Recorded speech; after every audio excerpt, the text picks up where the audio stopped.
10A हो गया था पूरा, हो गया था कि नहीं? 10A तक हो गया था कि नहीं? जो नहीं हुआ एक बार मुझे बताओगे। मौलिक कर्तव्य, मौलिक कर्तव्य, फिर उसके बाद मुझे बताना था आपको मौलिक कर्तव्य के बाद कौन पार्ट शुरू हो जाएगा? आर्टिकल 52 से आर्टिकल कहाँ तक? 151 तक। और इसमें खासकर आपको कौन देखने को मिलेगा? केंद्र सरकार। किसकी बात आएगी? केंद्र की आएगी बात, ठीक है। हाँ, केंद्र की बात आएगी। तो इसमें पहले हम लोग मौलिक कर्तव्य थोड़ा चर्चा शुरू की थी। एक बार मौलिक कर्तव्य मुझे बताइए, पीछे बुक में मत देखिएगा, बिना बुक देखे बताना है आपको, क्योंकि आपसे क्वेश्चन पूछेगा चौथा मौलिक कर्तव्य कौन है, आठवां मौलिक कर्तव्य कौन है, नवा मौलिक कर्तव्य कौन है। डायरेक्ट क्वेश्चन छत्तीसगढ़ पीसीओ में डायरेक्ट क्वेश्चन आया, आठवां मौलिक कर्तव्य इनमें से कौन सा है? सारे मौलिक कर्तव्य दिए थे। तो एक बार मुझे बताइएगा, तो बताएगा बच्चा मौलिक कर्तव्य में आठवां किसका था? नहीं, आठवां पर्यावरण नहीं है, बताइए कोई बताएगा? आप लोग मौलिक कर्तव्य नहीं, मतलब देखो मैं बता रहा हूँ मौलिक कर्तव्य बड़ा छोटा टॉपिक लग रहा है आपको, जब वहाँ क्वेश्चन आ जाएगा घुमावदार तो यही टॉपिक क्या बन जाएगा? आप जो लगेगा तो हमें तो मौलिक कर्तव्य आता था, जो नवा पूछ लिया तुम लगाए क्या आगे हो 90 में वैज्ञानिक दृष्टिकोण वाला, और था कोई और ऑप्शन। तो या इस पे क्वेश्चन आए हुए हैं, आप देखिएगा पीसीएस में भी आ चुका है, छत्तीसगढ़ में 2021-22 का प्रीवियस ईयर देखा था, उसमें पूछा गया क्वेश्चन है। तो एक बार कुछ तरीके से मौलिक कर्तव्य को देखने तब हम आगे बढ़े। अगर तुमसे नवा पूछा तुम लोग नहीं बता पा रहे, आठवां पूछा नहीं बता पा रहे, पांचवा पूछे पता है, मतलब मैंने कहा था 51 ए तक आर्टिकल बिल्कुल घोर के पिए हो, बिल्कुल एक भी जरा भी इफ बट ना हो, और जहां पर इफ बट है वही वो चीज पूछेगा, नहीं समझे? तुम्हारा जहां पे तुमको प्रॉब्लम लग रही है उसको एग्जामिनर को पता है कि 51 ए तक बच्चों ने रटवट बहुत ज्यादा लिया है, समझ भी लिया है, तो हम वही चीज पूछें। और ना मानो पीछे प्रीवियस ईयर 2023 के पेपर देखना, 51 आर्टिकल तक 3 क्वेश्चन आए हैं, 51 आर्टिकल तक ही कितने क्वेश्चन क्वालिटी दे दिए इसने? 3-4 क्वेश्चन दे दिए हैं। एक तो आर्टिकल 20 वाला आपको दिया था, 20 का क्या होता है 1 2 3 पार्ट पूछा था उसका, कौन सा पूछा था? तो ऐसे आपसे ये भी पूछ सकता है। और एक मौलिक कर्तव्य भी क्वेश्चन था, पीसीएस तरीका देखिएगा, एक क्वेश्चन किस पे था? मौलिक कर्तव्य भी था, ठीक है, उस पे भी एक क्वेश्चन था। तो मान के चलिए वो हर एक जगह से एक क्वेश्चन उठाएगा, एक क्वेश्चन से मान लीजिए उठाएगा वो डीपीएसपी से, एक क्वेश्चन उठा उसने, एक या दो क्वेश्चन उठाया उसने किसने? मूल अधिकार से। एक दो क्वेश्चन उठा सकता है आपका नागरिकता और वो राज्य क्षेत्र से, और तुम्हारा एक क्वेश्चन उठा देगा तुम्हारा ये आपका डीपीएसपी, ये कौन है? एक इससे। देखिए एक क्वेश्चन तुम्हारा चांसेस बनेगा नागरिकता और राज्य क्षेत्र से, एक हो गया यहाँ से। फिर एक क्वेश्चन आपका एक से दो क्वेश्चन उठाएगा किससे? दो क्वेश्चन लगभग उठाएगा किससे? फंडामेंटल राइट से। फिर तुम्हारा बना डीपीएसपी, कम से कम एक क्वेश्चन मान लीजिए, एक क्वेश्चन कहां से? कम से कम एक क्वेश्चन पूछेगा। और फिर इसके बाद कौन है? मौलिक कर्तव्य, फंडामेंटल ड्यूटीज, इससे एक क्वेश्चन कितना? 1 2 तो 4 1 5 क्वेश्चन तुम्हारा आर्टिकल 51 ए तक ही पूछ लेता है वो, ध्यान दीजिए कभी भी पेपर में। अब आइए मुझे बताइए फटाफट मौलिक कर्तव्य के बारे में थोड़ा सा बताइए। जब मूल संविधान बना था तब मौलिक कर्तव्य था क्या? नहीं था, नहीं था, ये बाद में जोड़ा गया। किस संविधान से उसमें जोड़ा गया? 42वें, ठीक है, 42वें संशोधन 1976। समिति कौन थी? सरदार स्वर्ण सिंह की, सरदार स्वर्ण सिंह समिति की सिफारिश पर क्यों जोड़ा गया बताइए? हुआ क्या था? राष्ट्रीय आपातकाल लगा था इंदिरा गांधी के समय। जब भारतीय संविधान बना तो संविधान निर्माताओं ने जरा भी नहीं सोचा था कि भारतीय लोग इतने बागी कुछ हो जाएंगे, बहुत सारी चीजें जब गुस्सा होंगे जला देंगे, हिंसक गतिविधियां करेंगे, मतलब अधिकार दिए गए थे उनको, कुछ ये नहीं बताएगा कि आपके क्या होने चाहिए? कर्तव्य। जब राष्ट्रीय आपातकाल आया तब ये लगना महसूस हुआ कि भारतीय संविधान में क्या होना चाहिए?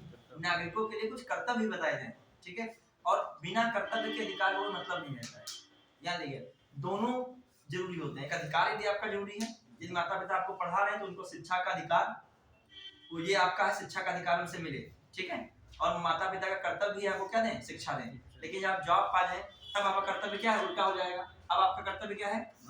माता पिता को ध्यान दें, क्योंकि अभी तो आप अधिकार कर रहे थे हमारा शिक्षा का अधिकार है, और वहां पर माता पिता का कर्तव्य था कि आपको पढ़ाना, और अब क्या आपका काम है? नौकरी पाने के बाद आपका कर्तव्य क्या है? माता पिता का ध्यान रखना। तो यही सिस्टम यहाँ भी है कि संविधान ने आपको क्या दिए? अधिकार दिए, लेकिन आपका भी संविधान के प्रति क्या है? कर्तव्य है। वो सब यहाँ इंगित किया गया। मूल संविधान की जरूरत नहीं पड़ी, ये 1976 में इसका मतलब जोड़ा गया। जब ये जोड़ा गया था तो कितने मूल कर्तव्य जोड़े गए? 10। फिर 86 कॉन्स्टिट्यूशन अमेंडमेंट हुआ था,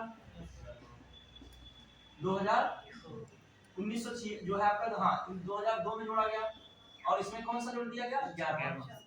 ठीक, एक बार क्वेश्चन नॉर्मल आया है, वर्तमान में मूल कर्तव्यों की संख्या कितनी है 11 की, कोई नाम आया बता रहा 11।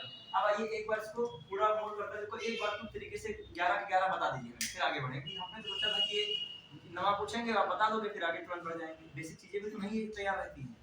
हाँ एक और चीज, ये मूल कर्तव्य सरदार सोहन सिंह ने बहुत सारे मूल कर्तव्य दिए थे, सभी मूल कर्तव्य इनको नहीं समाहित किए गए, कुछ ही लिए गए, कुछ कांग्रेस सरकार ने अपनी तरफ से इसमें जोड़ दिए। जब आप पढ़ोगे डीप में, हालांकि क्वेश्चन आता नहीं है तो इतना डीप में पढ़ाने का मतलब भी नहीं है, कम से कम आपको 11 ही याद हो जाए, जो नहीं जोड़े गए वो तो क्या याद करके करोगे, जब जोड़े गए हैं वो तो याद नहीं है ढंग से। मैं उनको सारे मतलब जो नहीं जोड़े गए हैं हम तो वो भी बताएं, जो बहुत सारे नहीं जोड़े गए। अभी इसमें जब कोई समिति सिफारिश देती है तो थोड़ी होता है कि पूरी समिति की सारी सिफारिशें क्या फॉलो करती हैं, कुछ की जाती है कुछ नहीं की जाती है। तो इसमें जो है हम मुझे बताते चलो स्टार्ट में पूरा मतलब डिटेल में लिखना है, और मेंस तो लिखोगे, ऐसा तो है नहीं पीसीएस के लिए पढ़ रहे हो, मेंस लिखोगे। मेंस में मौलिक कर्तव्यों की प्रासंगिकता पूछ ले और कह के सभी मौलिक कर्तव्यों को समझाते हुए बताइए किस प्रकार जो है भारतीय संविधान में ये उपयोगी है, कुछ ऐसा तरीके से लिख दे। तो आपको बताना तो पड़ेगा, साथ साथ फिर क्या लिखना पड़ेगा 1 से 11 तक मौलिक कर्तव्य। अब तो नहीं काम चल पाएगा कि छाटना पहचानना। अब जब गौतम बुद्ध का पढ़ते हो तो गौतम बुद्ध का अष्टांगिक मार्ग खूब बताओ, अष्टांगिक मार्ग ये है वो अपनी जगह पे, लेकिन लास्ट में तुमको क्या लिखना पड़ेगा 1 से लगा के 8 तक तुमको सीक्वेंस से क्या लिखना पड़ेगा अष्टांगिक मार्ग लिखना पड़ेगा। ये नहीं 7वां अष्टांगिक मार्ग दूसरे में लिख दिए, दूसरा अष्टांगिक मार्ग 5वें लिख दिए, ये नहीं हो सकता है। यदि आपसे पूछ लिया एसडीजी गोल 2022 के पीसीएस में से पूछा गया एसडीजी के बारे में, तो आपको लिखना पड़ेगा एसडीजी, भले आप कितना समझाओ ये पृथ्वी सम्मेलन में मान्यता मिली, ये जोहान्सबर्ग सम्मेलन में विषय रहा, ये सब खूब बताओ आप, वो चीज अपनी जगह पे है, लेकिन फाइनली क्या करना पड़ेगा आपको, फाइनली क्या करना पड़ेगा आपके जितने भी एसडीजी 17 के 17 है फटाक से आपको एक लिस्ट बना के क्या करना पड़ेगा तुरंत लिखना पड़ेगा। ये नहीं है 13 वाला जो है जलवायु कार्यवाही वाला आप 15 में लिखे दे रहे हो, 15 वाला 13 में लिखे दे रहे हो, भूल गए तो अपने आप मन से बना दिए 17 के। और ये चीजें बड़ी कठिन होती हैं, जो सीक्वेंस का मामला होता है इसमें वो सबके लिए कठिन है। अगर यहाँ कॉन्सेप्ट तो चलता ही चलता है लेकिन याद मेमोरी बहुत चलती है, तो जितनी भी चीजें आपकी जीएस में सीक्वेंस वाले हैं उनको भी आप ऐसे लिस्ट बनाओ, ऐसे तैयारी करें लिस्ट कि जब मौलिक कर्तव्य है लिस्ट है, एसडीजी गोल है लिस्ट है, अष्टांगिक मार्ग है क्या है लिस्ट है, ये सब लिस्ट बनाओ अलग से, ये अलग से मतलब एग्जाम से पहले एक बार क्या करके जाओ देख के जाओ, ठीक है। फिर आइए अब हम लोग देख रहे हैं, बताइए फटाक से पहला सबको पता होगा पहला हमारे कर्तव्य क्या है, संविधान का आदर करें, संविधान का पालन करें और संविधान के बनाए हुए संस्थाएं और उसके आदर्श का क्या करें पालन करें, मतलब संविधान का पालन करें उसके आदर्शों का तथा उसके द्वारा बनाई गई संस्थाओं का भी आदर करें या पालन करें, साथ साथ राष्ट्रगान और राष्ट्रध्वज का सम्मान करें। क्लियर, तो बातें सिंपल है। इसका कुल मिला के यहाँ पर मतलब क्या निकल रहा है संविधान, संविधान उसके आदर्श निकल रहा है बेटा, उसके आदर्श और क्या है उसके आदर्श के साथ साथ संस्थाएं उसके द्वारा इनका क्या करें पालन करें, और साथ साथ बच्चे क्या करें एवं राष्ट्रगान व राष्ट्रगीत का क्या करें सम्मान। हमेशा लिखने का प्रयास बहुत किया करो, जीवन में लिखने की आदत खूब विकसित करो, भले तुम उसको लिख चुके हो लेकिन पता क्या करो हम लिखते भी बहुत हैं, मतलब लिखने का प्रयास बहुत किया करते हैं कि लिखने वाली चीजें दिमाग में क्या रहती हैं। अब बच्चों का क्या होता है नए बच्चे तैयारी करते हैं वो लिखने में बड़ा सोचते हैं एक बार नोट्स बन गया, जीएस में कभी एक बार नोट्स बनता ही नहीं है, 10-10 कॉपी बन जाएंगी हिस्ट्री की, तुम्हारी 10 कॉपी बन जाएंगी, वो एक कॉपी लिए हुए बैठे हैं हिस्ट्री में, या पॉलिटी में 5 कॉपी बन जाएंगी, नोट्स पे आ जाओ एक बार कुछ और लिखोगे एक बार कुछ और, 5 बनी वही जो चौथी तीसरी चौथी 5वीं कॉपी है वही तुम्हारे दिमाग में है, पहली कॉपी दिमाग में तुम्हारे नहीं है, अभी पहली तो तुम नोट्स बना रहे थे तुम, जब दोबारा लिखोगे तो तुम लिखते समय तुम्हारे दिमाग में चल रहा होगा, पढ़ चुके हो ना ये चल रहा है तो ये अब ये तुम्हारा याद हो रहा है पक्का। अब दूसरा है और लिखने की आदत एक और होती है, लिखने की स्पीड बनाओ जिससे मेंस में तुम्हारा हाथ चले। अभी समीक्षा अधिकारी का मेंस लिखोगे निबंध 3 लिखने पाएंगे और तुम्हारा हाथ ही नहीं चल रहा है, वहां पर मान लीजिए कोई नागरिकता वाली बात डाली है, मौलिक कर्तव्य को समझाना है या पर्यावरण समझाना है, तो पर्यावरण के बारे में भी संविधान का भाग कौन सा है 4 का ए 51 के 1 के 7वें में पर्यावरण संरक्षण की बात की गई है, तो वहां पे कितनी बढ़िया पुट कर सकते हो बात, कहां से लाके संविधान की लाके बात उसमें पुट कर दोगे, क्योंकि निबंध का मतलब सब कुछ है, कहीं बंधन में नहीं हो, जो पाओगे उसमें अच्छी बातें जोड़ दोगे। आप तुमको पता ही नहीं है मौलिक कर्तव्य का 7वां पार्ट क्या है तो कैसे प्रभावी बनाओगे, जिसको पता होगा वो तुरंत लिखेगा कि हमारा जो संविधान में भी मौलिक कर्तव्य की बात की गई है जिसमें पर्यावरण संरक्षण, वन्य संरक्षण, वन्यजीव संरक्षण और संवर्धन तथा प्राणी मात्र के प्रति दया का भाव रखने की बात बताई गई, तो एक प्रभावशाली लगेगा। ऐसे लिखोगे हाँ भाई, ऐसे लिखोगे 51 के ए का 7वां पार्ट है, ऐसे लिखोगे तो ज्यादा प्रभावी लगेगा, उसको लगेगा एग्जैक्ट डाटा दे रहा है बच्चा यहाँ पे। हाँ फिर आइए दूसरा क्या था इस बारे में, बस ठीक है, ये भी बात सही, ठीक है। भावनाओं को जैसे भी आप दिमाग में लाइएगा, कुछ भी हो प्रयास कीजिएगा मौलिक कर्तव्य को उसी भाषा में रखे, ज्यादा बेटर है। वैसे सही है, राष्ट्रीय आंदोलन वाला है, आप टिक लगा दोगे ये तो श्योर है, लेकिन हमारे राष्ट्रीय आंदोलन को प्रेरित करने वाले उच्च आदर्शों को कहाँ पे संजोए रखें, हृदय में संजोए रखें। किसको प्रेरित करने वाले, राष्ट्रीय आंदोलन को प्रेरित करने वाले, ठीक है, जो है हमारे क्या है, हमारे राष्ट्रीय आंदोलनों को प्रेरित करने वाले उच्च आदर्शों को हृदय में संजोए रखें, को हृदय में संजोए रखें। देखो हम लिखने का प्रैक्टिस करते तो तेज लिखते, तुम भी प्रैक्टिस करो, लिखने में प्रैक्टिस करो केवल, ये तुमने जो पढ़ा है उसको क्या करो प्रैक्टिस। अभी मेंस में आपको टाइम बना के लिखना पड़ेगा, 20 क्वेश्चन आएंगे तो आपको टाइमिंग लिखना पड़ेगा।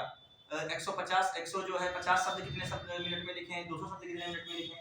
हाँ फिर आइए तो तीसरा नंबर, फिर बताइए क्या कर सकते हो जल्दी से बताइए।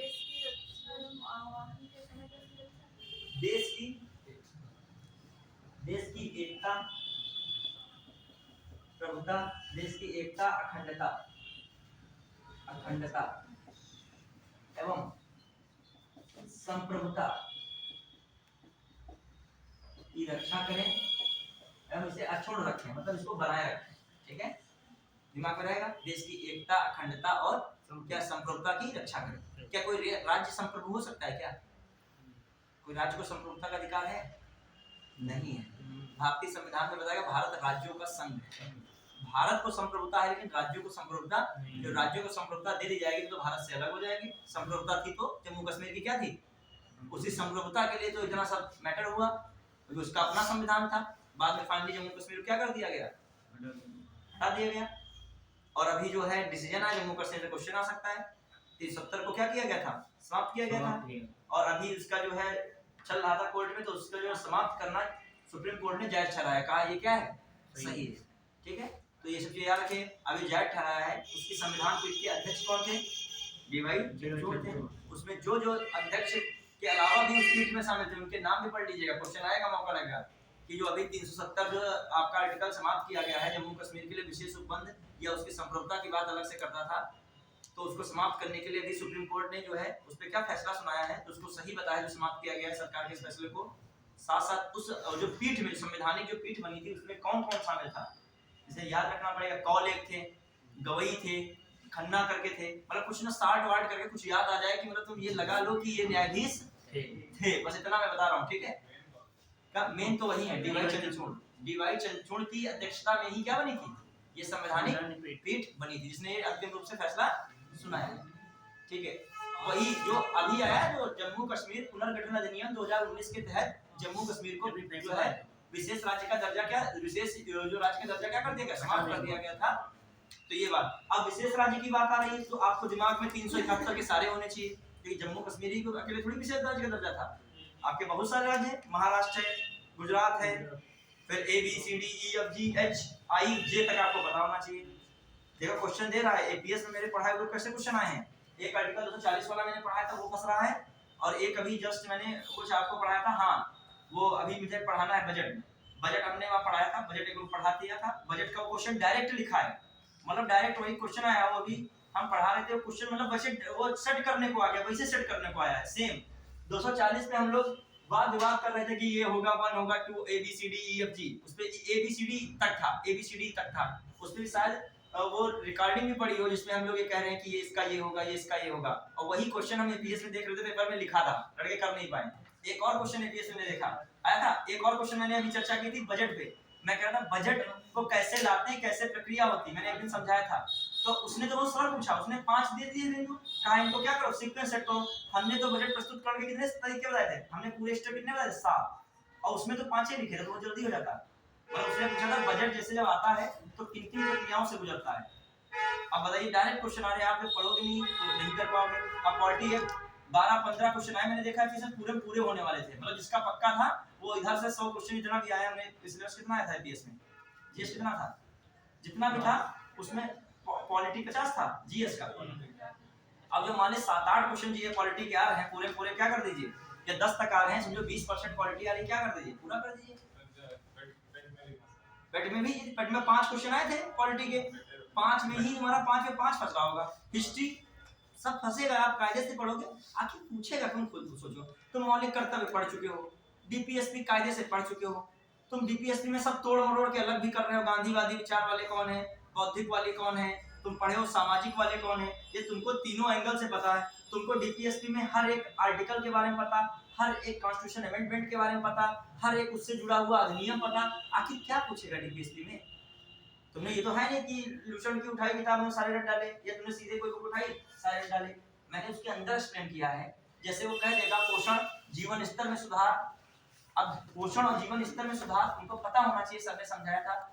जीवन स्तर की बात आए, पोषण स्तर की बात आए, मादक पदार्थों पे निषेध की बात आए, जो है कह सकते हो कि नशीली दवाओं पर रोक की बात आए, सबके लिए एक आर्टिकल बना था 47। कौन बना था? 47 बना था। तुमको दिमाग में होना चाहिए 47। तो कोई जरूरी थोड़ी है वो तुम्हारा वही संविधान में जो बुक में लिखा है वही देगा, वो दो गोल गोल घुमा के देगा। अब कह देगा गोल गोल घुमा के, ऐसे कोई गोल गोल घुमाएगा थोड़ा सा, कहेगा मानव जो है महिलाओं की तस्करी, महिलाओं बच्चों की तस्करी पर निषेध है, ये किस जो है मूल अधिकार में है। अब आपको वहां पे लाइन जानी पड़ेगी, कौन सी लाइन है वो, जब बताइए, जिसमें मानव दुर्व्यापार, बंधुआ मजदूरी, ये सब आता है। 23 से कि 24 से 23 हो गए, याद रखिएगा। समझ रहे आप, मतलब वो डायरेक्ट नहीं देगा जो संविधान में बात लिखी है, समझ रहे, उसको आपको अंडरस्टैंड भी करना पड़ेगा थोड़ा। मतलब जैसे कोई चीज घुमा के देगा, गिरफ्तारी हो रही है, ये हो रहा है, तो बताइए किस आर्टिकल के तहत है। तो तभी मैं कहता हूँ जरा रटो वटो खूब, जो जरूरी है रटना वो भी जरूरी है, लेकिन उसको थोड़ा सा एक स्टेप समझो जरूर। अब यहाँ पे मौलिक कर्तव्य है, तुमको कुछ नहीं पता, बस ये पता था राष्ट्रीय आंदोलन की बात आ रही है, तो ठीक है, लेकिन तुमको मेन से लिखना है तो आपको पूरा भी पता होना चाहिए। आपको प्री थोड़ी लेना है, आगे मेंस तो लिखोगे तब अलग से मौलिक कर्तव्य याद करोगे क्या? तो अभी से इसको पढ़िए। तो तीसरा कौन था? देश की एकता, अखंडता, संप्रभुता की रक्षा करना। फिर आइए बच्चों अगला लिखेगा, एक और चौथा फटाक से सुन के लिख लीजिए। देश की एकता, अखंडता और संप्रभुता क्या करना? रक्षा करना। फिर आ जाइए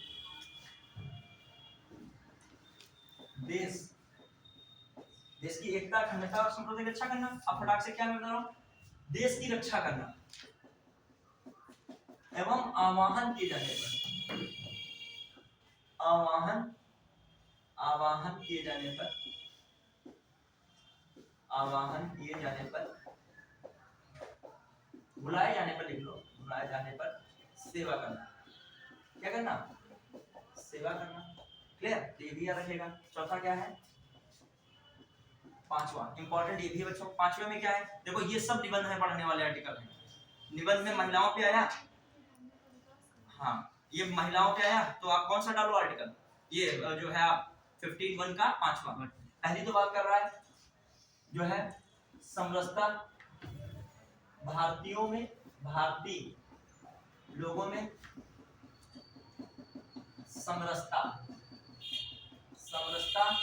एवं जो है भ्रातृत्व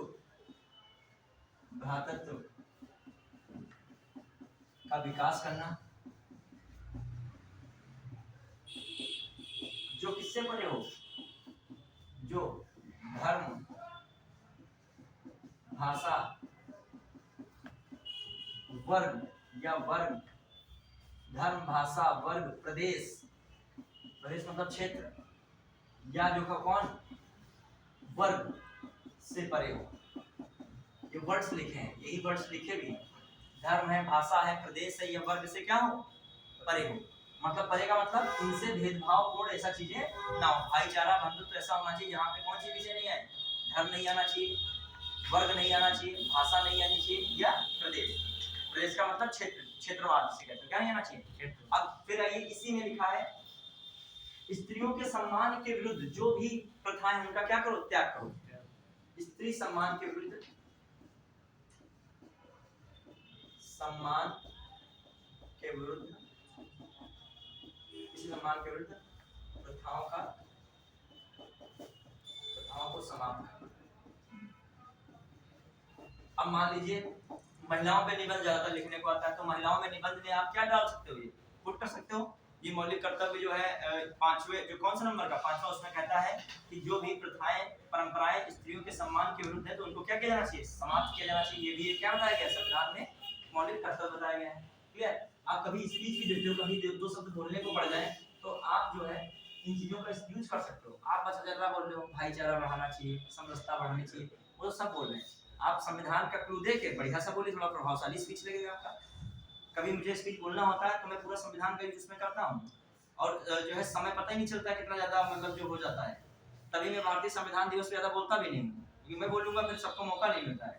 तो हम उस दिन जो है थोड़ा ही बोलते हैं, जो ज्यादा बोलने में समस्या हो जाती है, फिर अदर वालों को मौका नहीं मिलता है, उनका सब कंटेंट हम ही बोल जाते हैं। तो समस्या जैसे हम दो चार, मुझे पता है मैं संविधान का भी सुना, वैसे भी बच्चों को समझाता हूँ, क्या इनको बताऊँ।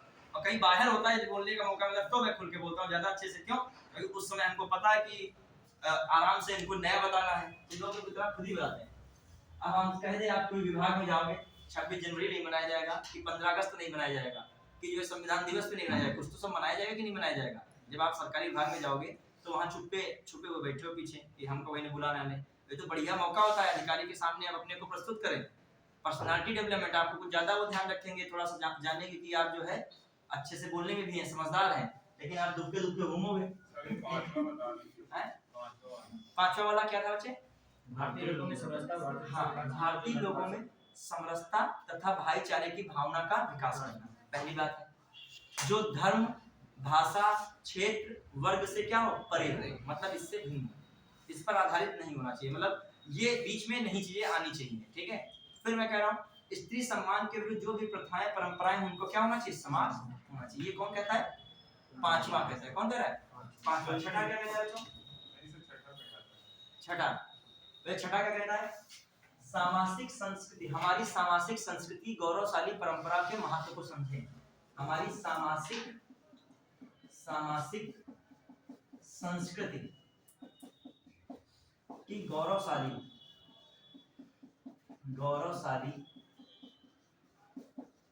परंपरा के महत्व को समझें।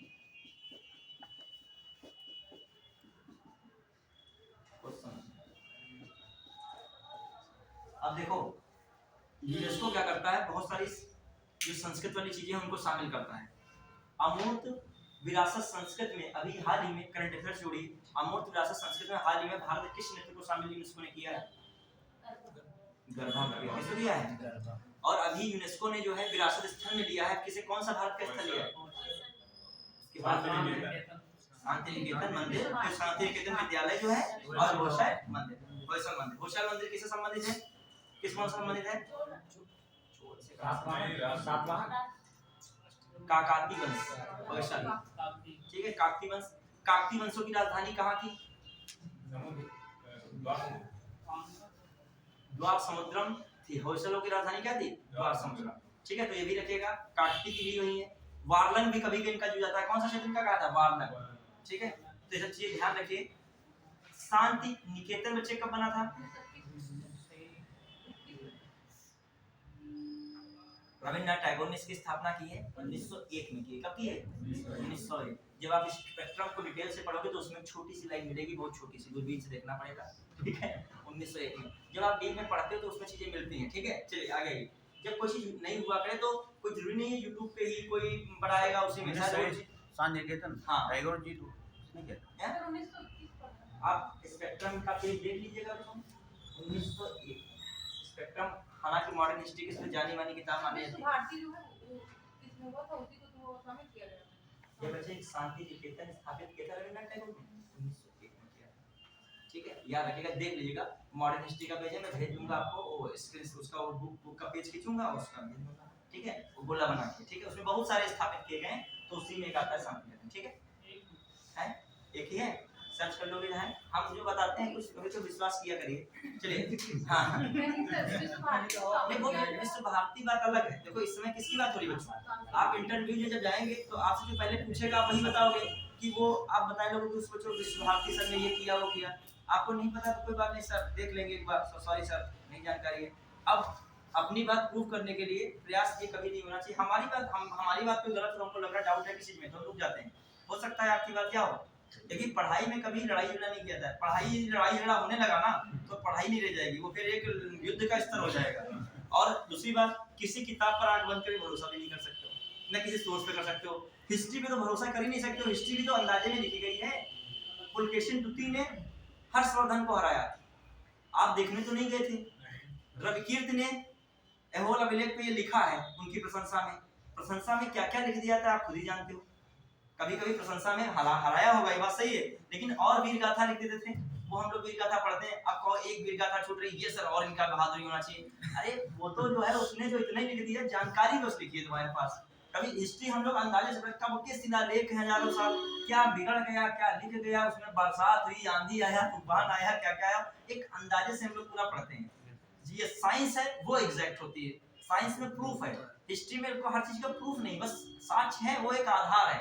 कौन सी शैली, अभी तक हम लोग सिंधु घाटी सभ्यता की शैली को कायदे से नहीं पढ़ पाए, समझ नहीं पाए। वो चिन्ह बने ऐसे हैं, क्या समझे, बस वो मूर्तियां मिलती हैं और जो है खुदाई से जो ब्रह्मांड बर्तन वगैरह मिलते हैं, हड्डियां वगैरह मिल रही हैं, उससे कार्बन डेटिंग से अंदाजा लगाते हैं। आप कह दो कि कार्बन डेट 2701 नहीं होगा बीसी में 2750, वो तो एक अंदाजे से बताएगा। बस आपको क्या करना है, सिविल एस्पिरेंट है तो इतना ध्यान रखना है बस डेट्स का कि जो प्रीवियस ईयर में क्वेश्चन में आया हो, आयोग ने उस डेट को माना हो, वही पे आप रखिए। अभी आपका हित किसमें है, अभी जब आर्कियोलॉजिस्ट बनेगा कोई इसमें से तो उसका सर्च करे जाके, ठीक है। हाँ चलिए पढ़ेंगे। हाँ देखो ये तो पढ़ने की होती है, कब क्या अपडेट हो जाता है, कब क्या बदल जाता है। अब स्पेक्ट्रम भी बहुत अच्छी बुक नहीं हुआ, बहुत अच्छी बुक है, लेकिन गलतियां क्या उसमें नहीं है, आंख मिच के भरोसा उसमें भी नहीं कर सकते, बहुत सारी उसमें मिस्टेक मिलती है। लक्ष्मीकांत इतनी बढ़िया पॉलिटी की बुक है, बिल्कुल बाइबल है पॉलिटी का, लेकिन उसमें भी मिस्टेक मिलेंगी यदि आप देखो जाके, और उसमें भी बहुत चीज अधूरी है। बस जो इतनी मोटी बुक बनी तब भी उसमें चीजें क्या है, अधूरी है, कोई चीज पूरी इसमें हो ही नहीं सकती। जीएस का मतलब सामान्य अध्ययन नहीं है, जो आपके सिविल सेवा में से लिख दिया उसमें सामान्य अध्ययन, विशिष्ट अध्ययन लिख देना तो फिर समझ लो क्या अध्ययन होगा, सर्च करते घूमोगे आप पत्थरों पर। आइए हाँ देखिए आप जल्दी से छठा कौन था आपका, सामासिक संस्कृति वाला हो गया। सातवां बचे फटाक से बताइए, सातवां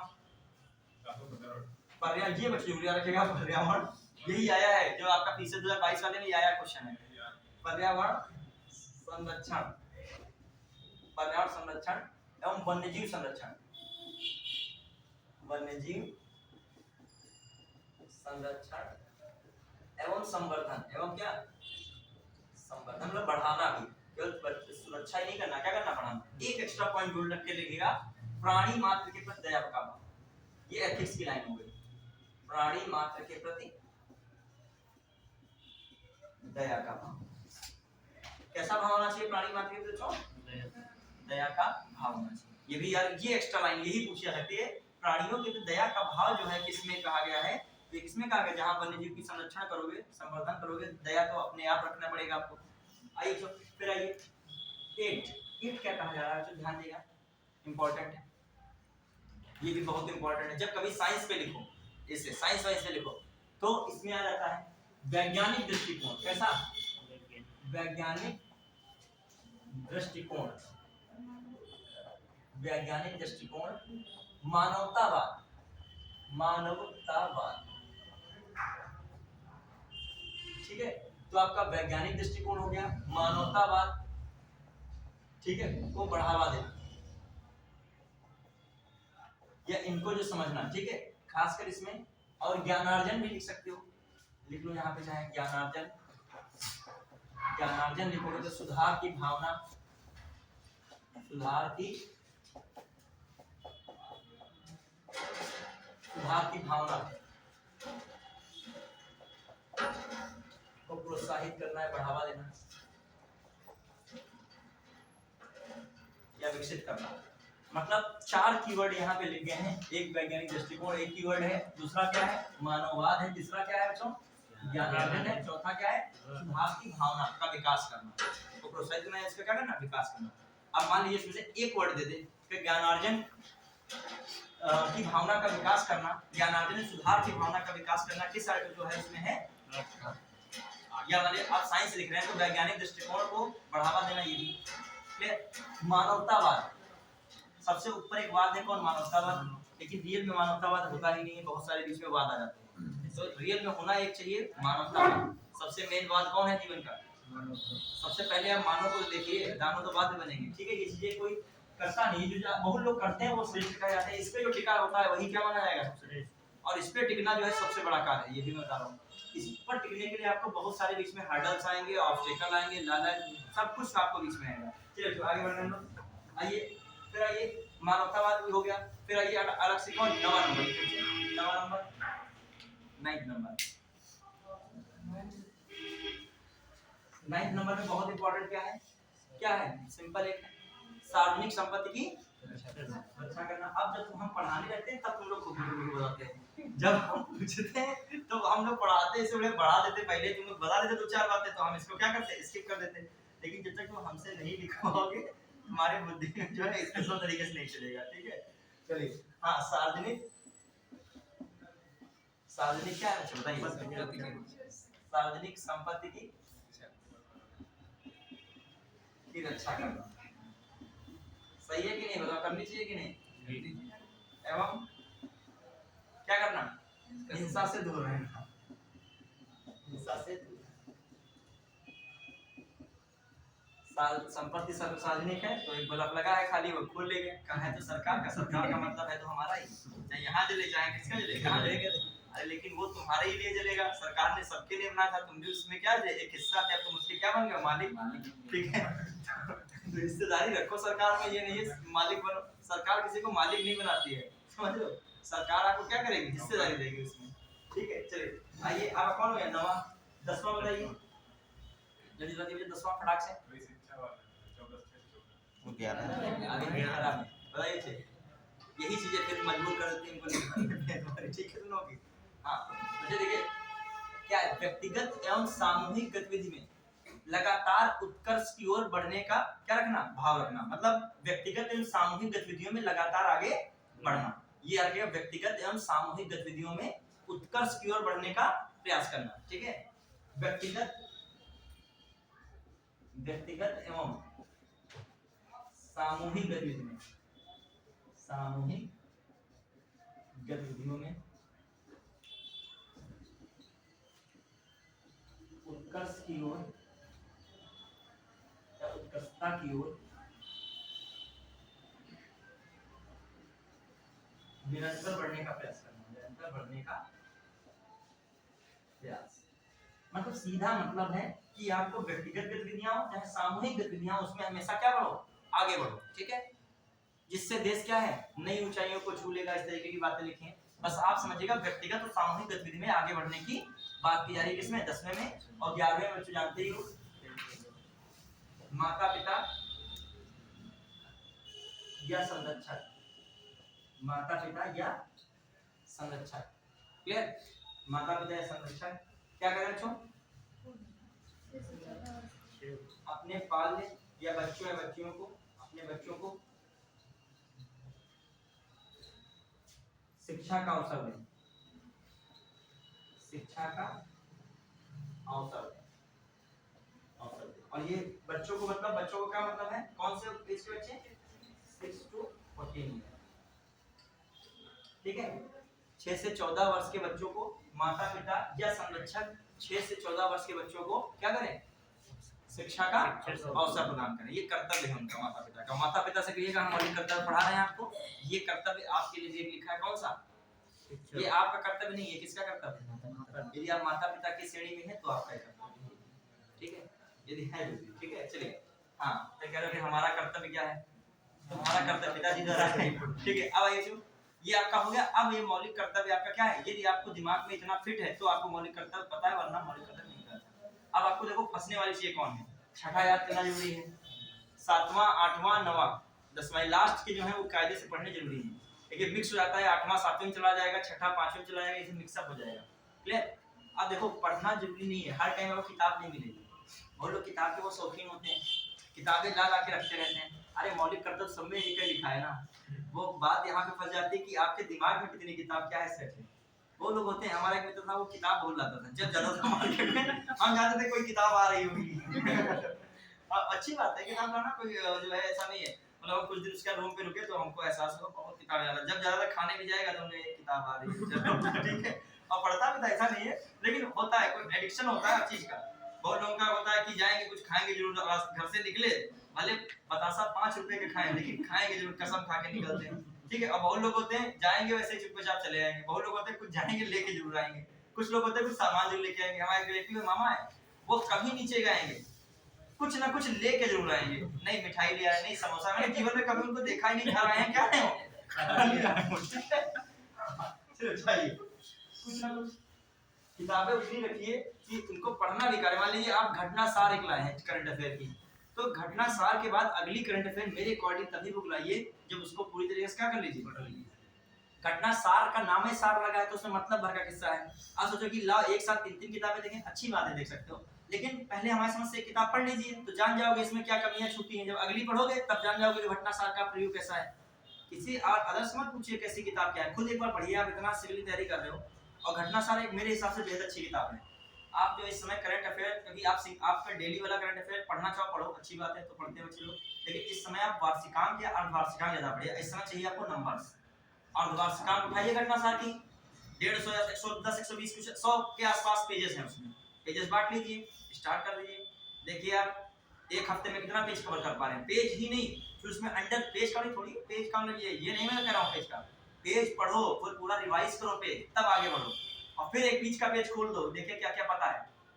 जैसे आपको उसमें आ रहा है चीजें, यदि बीएनएस, बीएसएस और बीएस इंपॉर्टेंट है, क्योंकि 18 हिस्ट्री से जुड़ा हुआ क्वेश्चन है, करंट बन सकता है। जानते हो क्या भारतीय दंड संहिता आईपीसी से कहते हैं, इंडियन पैनल कोड 1860 में आया था, कौन सा उसमें कार्नवालिस था, कैनिंग था कि नहीं, क्या था, कैनिंग वायसराय कौन था उसमें, कैनिंग। तो 1860 में आईपीसी था, उसका नाम बदल के क्या कर दिया गया है, भारतीय न्याय संहिता कर दिया गया। और भी याद रखिएगा भारतीय न्याय संहिता ही है, उसमें नहीं इंग्लिश लगा देगा इंडियन जस्टिस कोड, ये गलत हो जाएगा नाम, उसका नाम ऑथेंटिक क्या रखा गया है, भारतीय न्याय संहिता ही, बीएनएस ही बोला जाएगा, उसका बोला जाएगा।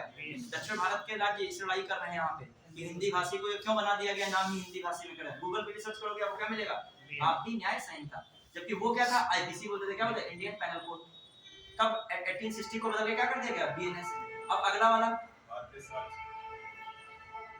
भारतीय दंड प्रक्रिया संहिता था, सीआरपीसी, ठीक है, सीआरपीसी था, क्रिमिनल प्रोसीजर कोड, ठीक था, उसका नाम बदल के क्या कर दिया गया।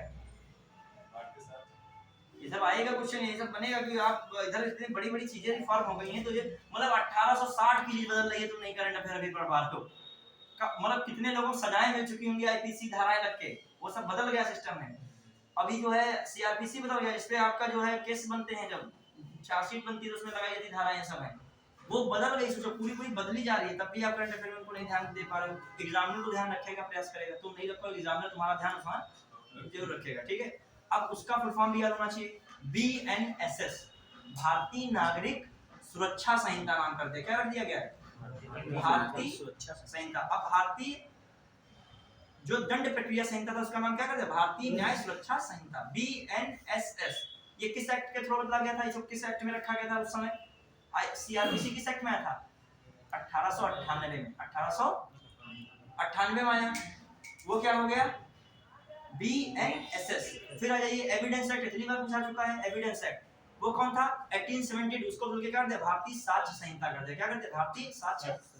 तो सब धाराएं वो जो है 375 376 रेप की धारा लगती थी, उसको बदल के क्या कर दिया गया इसमें 63 और 69 धारा बन गई, 302 बोलते थे मर्डर वाला, अब उसे क्या बना दिया गया 101।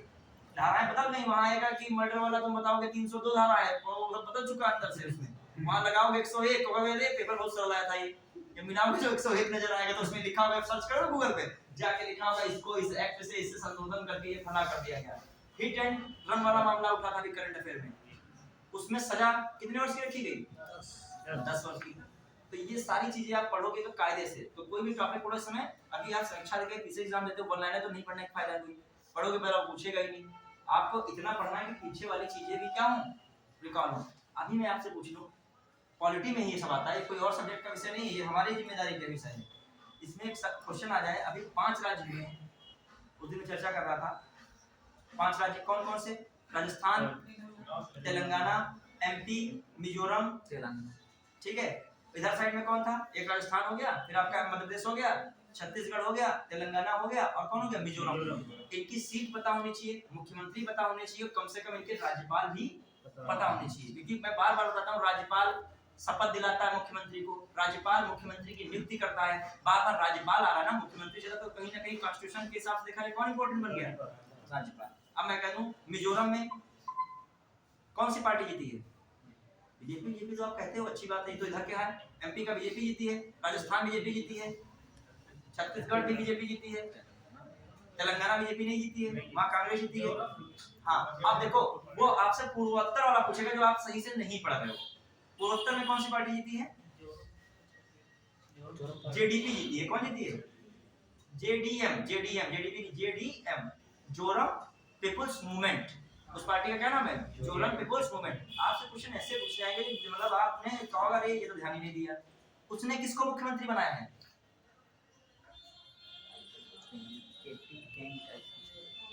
जो आईपीएस रहे थे उनको बनाया है मुख्यमंत्री उस पार्टी के। दोहाना करके नाम है, लाल दोहाना करके अलग नाम है थोड़ा सा उनका, दोहमा, दोहमा, लाल दोहमा, लाल दोहमा है, ठीक है। अब उनकी शपथ कौन दिला रहा है उनको, कौन राज्यपाल है, हरि बाबू दिला रहे हैं। कौन दिला रहे हैं, हरि बाबू। तो सबसे ये देख लीजिएगा बच्चों, कितनी सीटें हैं विधानसभा की, 40 सीटें। विधानसभा कितनी है, 40। मैं जितनी चीजें पूछ रहा हूँ, कोई भी सब लोग मतलब ये पॉलिटी का विषय विधानसभा पढ़ाया था आपको, तो विधानसभा में होना चाहिए यही। अब हम लोग देखते हैं, कोई बात नहीं, जब हमारा करंट अफेयर का आएगा तो धुआंधार करंट अफेयर चलेगा। 1.5 घंटे क्लास में बहुत धुआंधार करंट अफेयर होगा, उसमें जान लीजिएगा, उसको छोड़िए उड़ेगा नहीं। मैं जितना भी इधर का करंट अफेयर मेन होगा प्रयास करूंगा क्वेश्चन फंसाने का, ठीक है। अभी आप बहुत चीजें स्किप करके जा रहे हो, वहां सीधे सीधे मिलेंगी चीजें। इतनी बड़ी बड़ी इवेंट घटनाएं हो गई हैं, वो आप लोग अभी रिकॉल में नहीं होते। इसका मतलब भी आपको करंट अफेयर पे भी ध्यान, कम से कम 30-35 क्वेश्चन आ जाएगा करंट अफेयर, पता नहीं चलेगा। जोड़े को पिछली बार 30 से 23 में कितना लगभग आया था, 39 जोड़ने में मुझे लग रहा था उसमें 150 क्वेश्चन करंट अफेयर 39 के आसपास हो गया था, मतलब 30 से 39 के रेंज में कुछ था। कुछ क्वेश्चन होता है कि उससे मिल जाता है परंपरागत से करंट अफेयर, मतलब 30 प्लस ही मान लो। कुछ उत्तर प्रदेश में करंट अफेयर लगा, उत्तर प्रदेश का लगेगा, उत्तर तो बिल्कुल लगेगा जब आप करंट अफेयर पढ़ोगे। अभी जैसे मान लीजिए डेल्टा रैंकिंग आई है, कहा गया जो ब्लॉक की डेल्टा रैंकिंग नीति आपने निकाली है।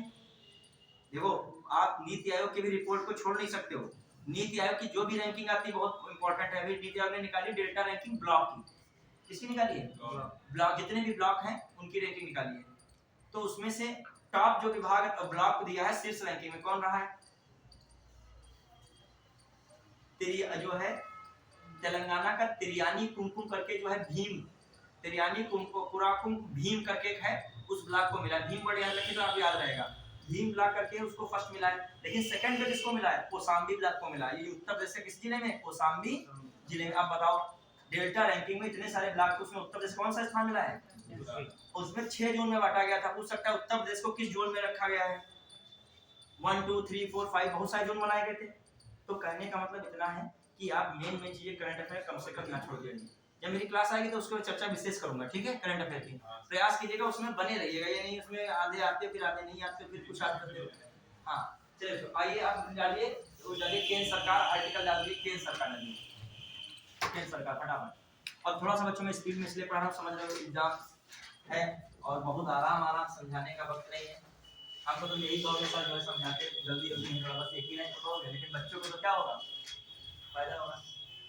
हाँ आर्टिकल कौन सा था आपका, यहाँ से हम लोग स्टार्ट कर रहे थे आर्टिकल 52 से आर्टिकल 151। देखो ऐसे तो राष्ट्रपति पढ़ाने वाला टॉपिक ऐसा है, घंटों पढ़ाया जाएगा, कई क्लास लगे, 5-6 घंटे में तो राष्ट्रपति होगा। राष्ट्रपति इसलिए इंपॉर्टेंट है, संविधान में अधिकांश चीजें किसमें नहीं थे, राष्ट्रपति। तो हम लोग फटाफट देखते चल रहे हैं। आर्टिकल 52 बच्चों क्या कहता है, भारत का एक राष्ट्रपति। मैंने कहा था भारत के राष्ट्रपति की तुलना किससे की जाती है, ब्रिटेन के राजा रानी जो कह दीजिए, राजा या रानी जो बनती है।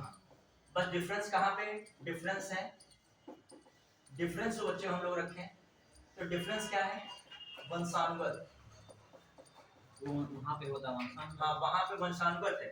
यहाँ पर ये राष्ट्रपति भारत में क्या होता है, निर्वाचित होता है, बच्चों निर्वाचित। वो भी अप्रत्यक्ष रूप से। कैसे? समझ रहे हैं कि नहीं? अब बढ़ रहा हूं मैं, फिर कह रहा हूं आर्टिकल 53। हाँ, अब ये है वेरी गुड। इसमें क्या है? कार्यपालिका शक्तियां किसमें निहित है? राष्ट्रपति की। हाँ, राष्ट्रपति कार्यपालिका शक्तियां भी कह सकते हो, या देखो निहित है मतलब क्या है, राष्ट्रपति है तो क्या है? कार्यपालिका शक्तियां। राष्ट्रपति कार्यपालिका शक्तियां बताई गई हैं।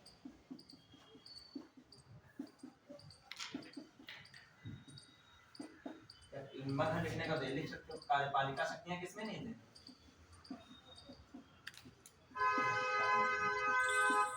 राष्ट्रपति में निहित।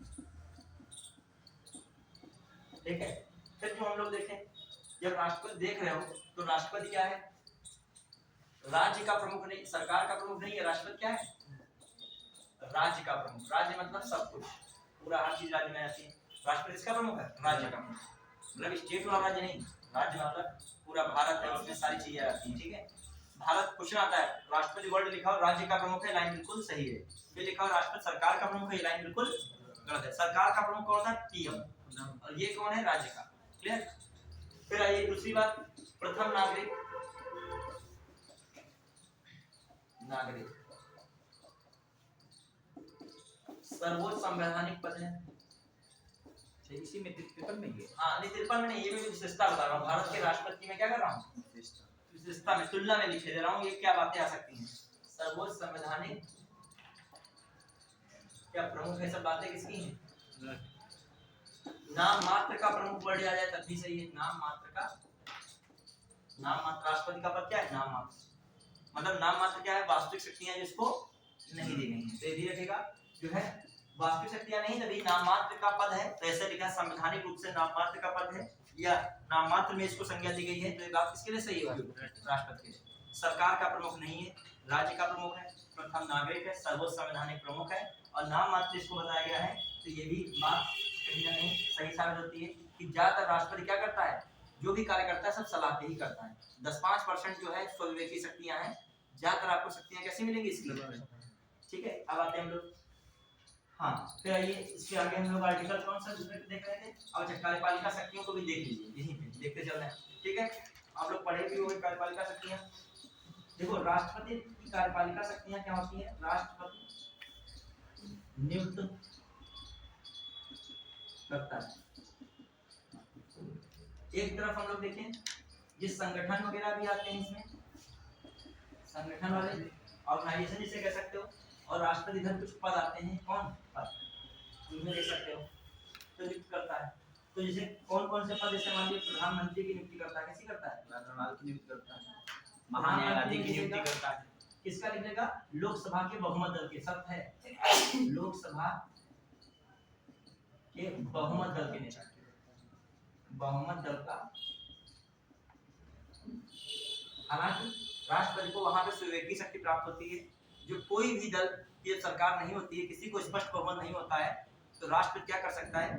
किसी भी बड़ी पार्टी के लीडर को क्या बना सकता है? प्रधानमंत्री बना सकता है। लेकिन उसे कुछ ही दिनों में क्या साबित करना होगा? विश्वास प्रस्ताव द्वारा साबित करना अपना बहुमत होगा। ठीक है, मतलब विश्वास प्रस्ताव द्वारा अपना बहुमत सिद्ध करना होगा। बना तो देगा। या कोई बड़ी पार्टी नहीं है तो कई पार्टियों का गठबंधन होगा, उसके नेता को भी क्या कर सकता है? प्रधानमंत्री कर सकता है, लेकिन उसको भी अपना विश्वास प्रस्ताव द्वारा क्या करना पड़ेगा? बहुमत साबित करना होगा। ये बात है पेचीदी यहाँ पे। वहां पर राष्ट्रपति को विवेकी शक्ति प्राप्त है, समझ रहे हैं? जब स्पष्ट बहुमत नहीं किसी को मिलेगा तब राष्ट्रपति की विवेकी शक्ति हो जाएगी वहां पे। लेकिन इसमें विवेकी शक्ति, इसमें यदि लोकसभा में जिसके पास नंबर्स ज्यादा हैं वो पार्टी अपने जो भी लीडर को बताएगी उसकी नियुक्ति करनी पड़ेगी। किसको? राष्ट्रपति। ठीक है, मान लीजिए बीजेपी पार्टी के पास 272 नंबर प्लस हैं, तो उसने अपना लीडर किसको दिया? नरेंद्र मोदी को। तो नरेंद्र मोदी जी को प्रधानमंत्री नियुक्त करना राष्ट्रपति को करना ही पड़ेगा। और जब तक नरेंद्र मोदी का बहुमत रहेगा तब तक वो क्या रहेंगे? देश के प्रधानमंत्री यहाँ पे। यदि अपोजिशन पार्टी अविश्वास प्रस्ताव लेके आती है, कौन सा प्रस्ताव? अविश्वास, और उसको वहां पे पारित करा ले जाए, तो नरेंद्र मोदी जी को क्या देना पड़ेगा? इस्तीफा देना पड़ेगा। समझ पाए कि नहीं सिस्टम? या राष्ट्रपति को डाउट हो कि नरेंद्र मोदी जी के पास संसद नहीं है ना, तो कह सकता है उनसे कि विश्वास प्रस्ताव द्वारा क्या कीजिए? आप साबित कीजिए। लेकिन राष्ट्रपति को पता है कि 300 प्लस हैं, हम खुद ही उन्हीं के द्वारा क्या है, उन्हीं के सपोर्ट से बनाए गए। ठीक है, तो ऐसी चीजें होती नहीं है व्यवहारिक में, लेकिन हुआ है। जो देखोगे भारतीय इतिहास में, संवैधानिक इतिहास में, तो देखोगे ये सब हुआ है। राष्ट्रपति ने बहुत लोगों से विश्वास प्रस्ताव कहने को कहा है, उन्होंने प्रस्तुत करने से पहले क्या दे दिया, इस्तीफा दिया। ठीक है, जो अगला आइए, फिर मामला क्या है, प्रधानमंत्री हो गए। ठीक, फिर जो हम लोग देखे प्रधानमंत्री के बाद आपके आते हैं राज्यपाल। राज्यपाल की नियुक्ति, राज्यपाल के साथ प्रशासक, उपराज्यपाल, ठीक है, और मुख्य आयुक्त, अभी आएगा मुख्य आयुक्त। तो समझिए, राज्यपाल हो गए, प्रशासक हो गए, उपराज्यपाल हो गए, मुख्य आयुक्त हो गए। ये खासकर राज्यों में संवैधानिक प्रमुख कौन होता है, और यूपीज के कौन होते हैं, तीनों लिखे हैं, अलग अलग जगहों पे अलग अलग नाम से आते हैं। उपराज्यपाल ये आपका कौन है, और प्रशासक और मुख्य, ये सब राज्य जो है यूपीज के लिए वर्ड यूज किए जाते हैं। ये सभी राष्ट्रपति के एजेंट के रूप में कार्य करते हैं। किसके एजेंट के रूप में, ये किसके लिए जवाबदेह हैं, प्रसाद पर्यंत है। किसके प्रसाद पर्यंत है, रीजर पे हैं, राष्ट्रपति के भी याद रखेगा। ठीक है, फिर आइए ग्राफ से देखते हैं हम लोग इसमें। और महान्यायवादी, महान्यायवादी, महान्यायवादी की नियुक्ति कौन करता है, राष्ट्रपति। इसकी भी चीज समझ लेगा, महान्यायवादी सरकार का सबसे बड़ा क्या है, वकील है ही है, सबसे बड़ा भी अधिकारी है। प्लस महान्यायवादी की एक सबसे इंपॉर्टेंट चीज क्या है, योग्यता क्या होनी चाहिए, सर्वोच्च न्यायालय के न्यायाधीश के समान योग्यता धारण करता हो। जो सर्वोच्च न्यायालय का न्यायाधीश है, वैसे इसकी योग्यता होनी चाहिए महान्यायवादी की। प्लस इसको हटाया कैसे जा सकता है, राष्ट्रपति ही हटा सकता है, राष्ट्रपति ही नॉर्मल हटा सकता है, इसके लिए कोई महाभियोग नहीं होता। हाँ, ये नहीं है कि सुप्रीम कोर्ट के न्यायाधीश की तरह इसकी योग्यता है तो हटाया भी सुप्रीम कोर्ट के न्यायाधीश की तरह जाए, ये व्यवस्था नहीं है। योग्यता सुप्रीम कोर्ट के न्यायाधीश की तरह होनी चाहिए, लेकिन हटाने का कोई प्रावधान नहीं, ना इनका कोई टेन्योर भी फिक्स रखा गया है। ठीक है, ये भी रखिएगा दिमाग में। अब आइए महान्यायवादी के बारे में और आगे मामला रहता है। कौन नंबर नाम क्या आपका, और इंपॉर्टेंट कौन आने हैं, तीन बहुत इंपॉर्टेंट है, सीईसी, चीफ इलेक्शन कमिश्नर। फिर आ जाइए दूसरा कौन है आपका, चीफ इलेक्शन कमिश्नर, जजेस ऑफ सुप्रीम कोर्ट और हाई कोर्ट। फिर कौन है, सुप्रीम कोर्ट हाई कोर्ट जजेस हो गए। फिर बच्चों आपको कौन आता है, बहुत कैग, कौन आता है, कैग। इनकी भी नियुक्ति कौन करता है, राष्ट्रपति करता है। फिर आ जाइए इधर बहुत इंपॉर्टेंट कुछ पद है, एनएचआरसी, याद रखिएगा, नेशनल ह्यूमन राइट कमीशन। इसके जो अध्यक्ष होते हैं उसकी भी नियुक्ति कौन करेगा, राष्ट्रपति। फिर दूसरे कौन है, हाँ मानवाधिकार वाले तो हो ही गए बच्चे। फिर जो है यूपीएससी, जो यूनियन पब्लिक सर्विस कमीशन है, उसके अध्यक्ष की भी नियुक्ति कौन करेगा, और सदस्यों की भी नियुक्ति राष्ट्रपति करता है। ठीक है, फिर आ जाइए और इंपॉर्टेंट कौन है, सीवीसी, सेंट्रल विजिलेंस कमीशन, केंद्रीय सतर्कता आयोग। ठीक है, संविधान समिति की सिफारिश से बना था केंद्रीय सतर्कता आयोग। फिर आ जाइए, फिर आपका एक इंपॉर्टेंट और है सीआईसी, केंद्रीय सूचना आयुक्त। ये बच्चे याद रखिएगा 1993 एक्ट के द्वारा बना था, कौन, और ये सीआईसी जो बना था 2005 के एक्ट द्वारा, सीवीसी संस्थानम समिति की सिफारिश पर। ठीक है, सब चीज याद रखिएगा। ठीक है, आगे बढ़ूं। अब मुझे बताइए फटाक से, और यूपीएससी सबसे पहली बार संघ लोक सेवा आयोग कब बना था, 1926 में, किस एक्ट द्वारा, 1919 एक्ट के द्वारा। ठीक है, बढ़िया गए। तो इनकी सबकी नियुक्ति कौन करेगा बच्चों, राष्ट्रपति करेगा। अब मुझे एक और चीज बताइएगा,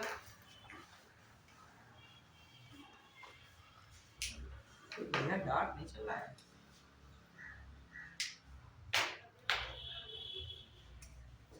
चला कुछ हल्का सा डार्क नहीं। हाँ, अब आ जाइए, इसमें एक चीज देख लीजिएगा, हटाने की बात यहीं पे कर लेता हूँ। इनकी सबकी नियुक्ति राष्ट्रपति करता है, किसकी सलाह पर जाता है, सरकार की सलाह पर। सरकार में हेड कौन मंत्री परिषद का होता है, पीएम होते हैं। क्लियर। अब आइए, लेकिन कुछ लोगों की नियुक्ति सरकार की सलाह पे नहीं होती है। प्रधानमंत्री की नियुक्ति सरकार की सलाह पर नहीं करता है, वो सरकार बनी नहीं, सरकार सलाह क्या मतलब।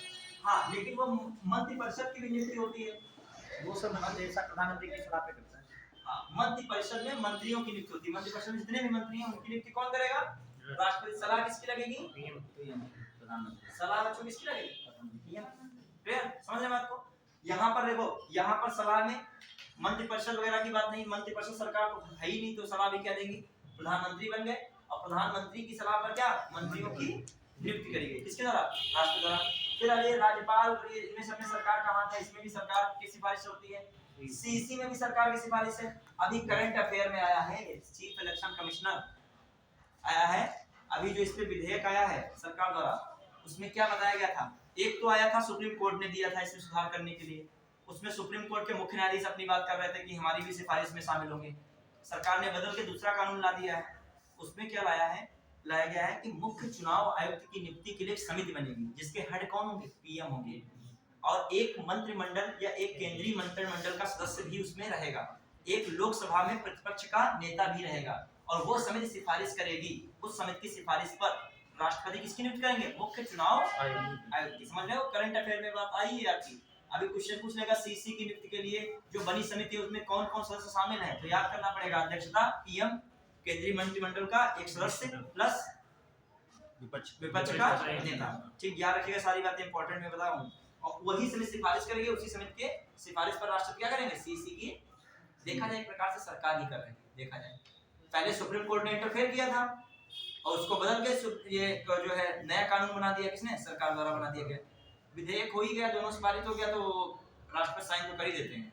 लेकिन जिसके पास नंबर्स हैं राज्यसभा में और लोकसभा में, उसको कानून बनाने में टाइम जरा भी, बस उसको कानून बनाने के बाद समस्या हो सकती है, किसके द्वारा, जनता के द्वारा। ठीक है, ये जनता बहुत विरोध करती है उस चीज का, फिर सरकार क्या करती है, उस कानून को थोड़ा सा लाइट कर देती है, मतलब थोड़ा सा उसमें ज्यादा इंप्लीमेंट पे फोकस नहीं करेगी। जैसे हिट एंड रन वाला था मामला, ज्यादा हुआ था मैटर, उसमें लिखा है, भारतीय न्याय संहिता में लिखा है, जो आपका जो आया है जो सुधार वाले में ये रखा गया, हिट एंड रन वाले में 10 साल की सजा, उसी में तो है ही बात, सच्चाई तो बताइए, उसी में ही रखा गया है। तो बाद में वो तो बाहर से निकाल के सोर्स जो है ओरिजिन उसका उसी में है, लेकिन उस पर थोड़ा सा चर्चा कर दी गई, लागू करने की बात होने लगी और उसी में हो गया।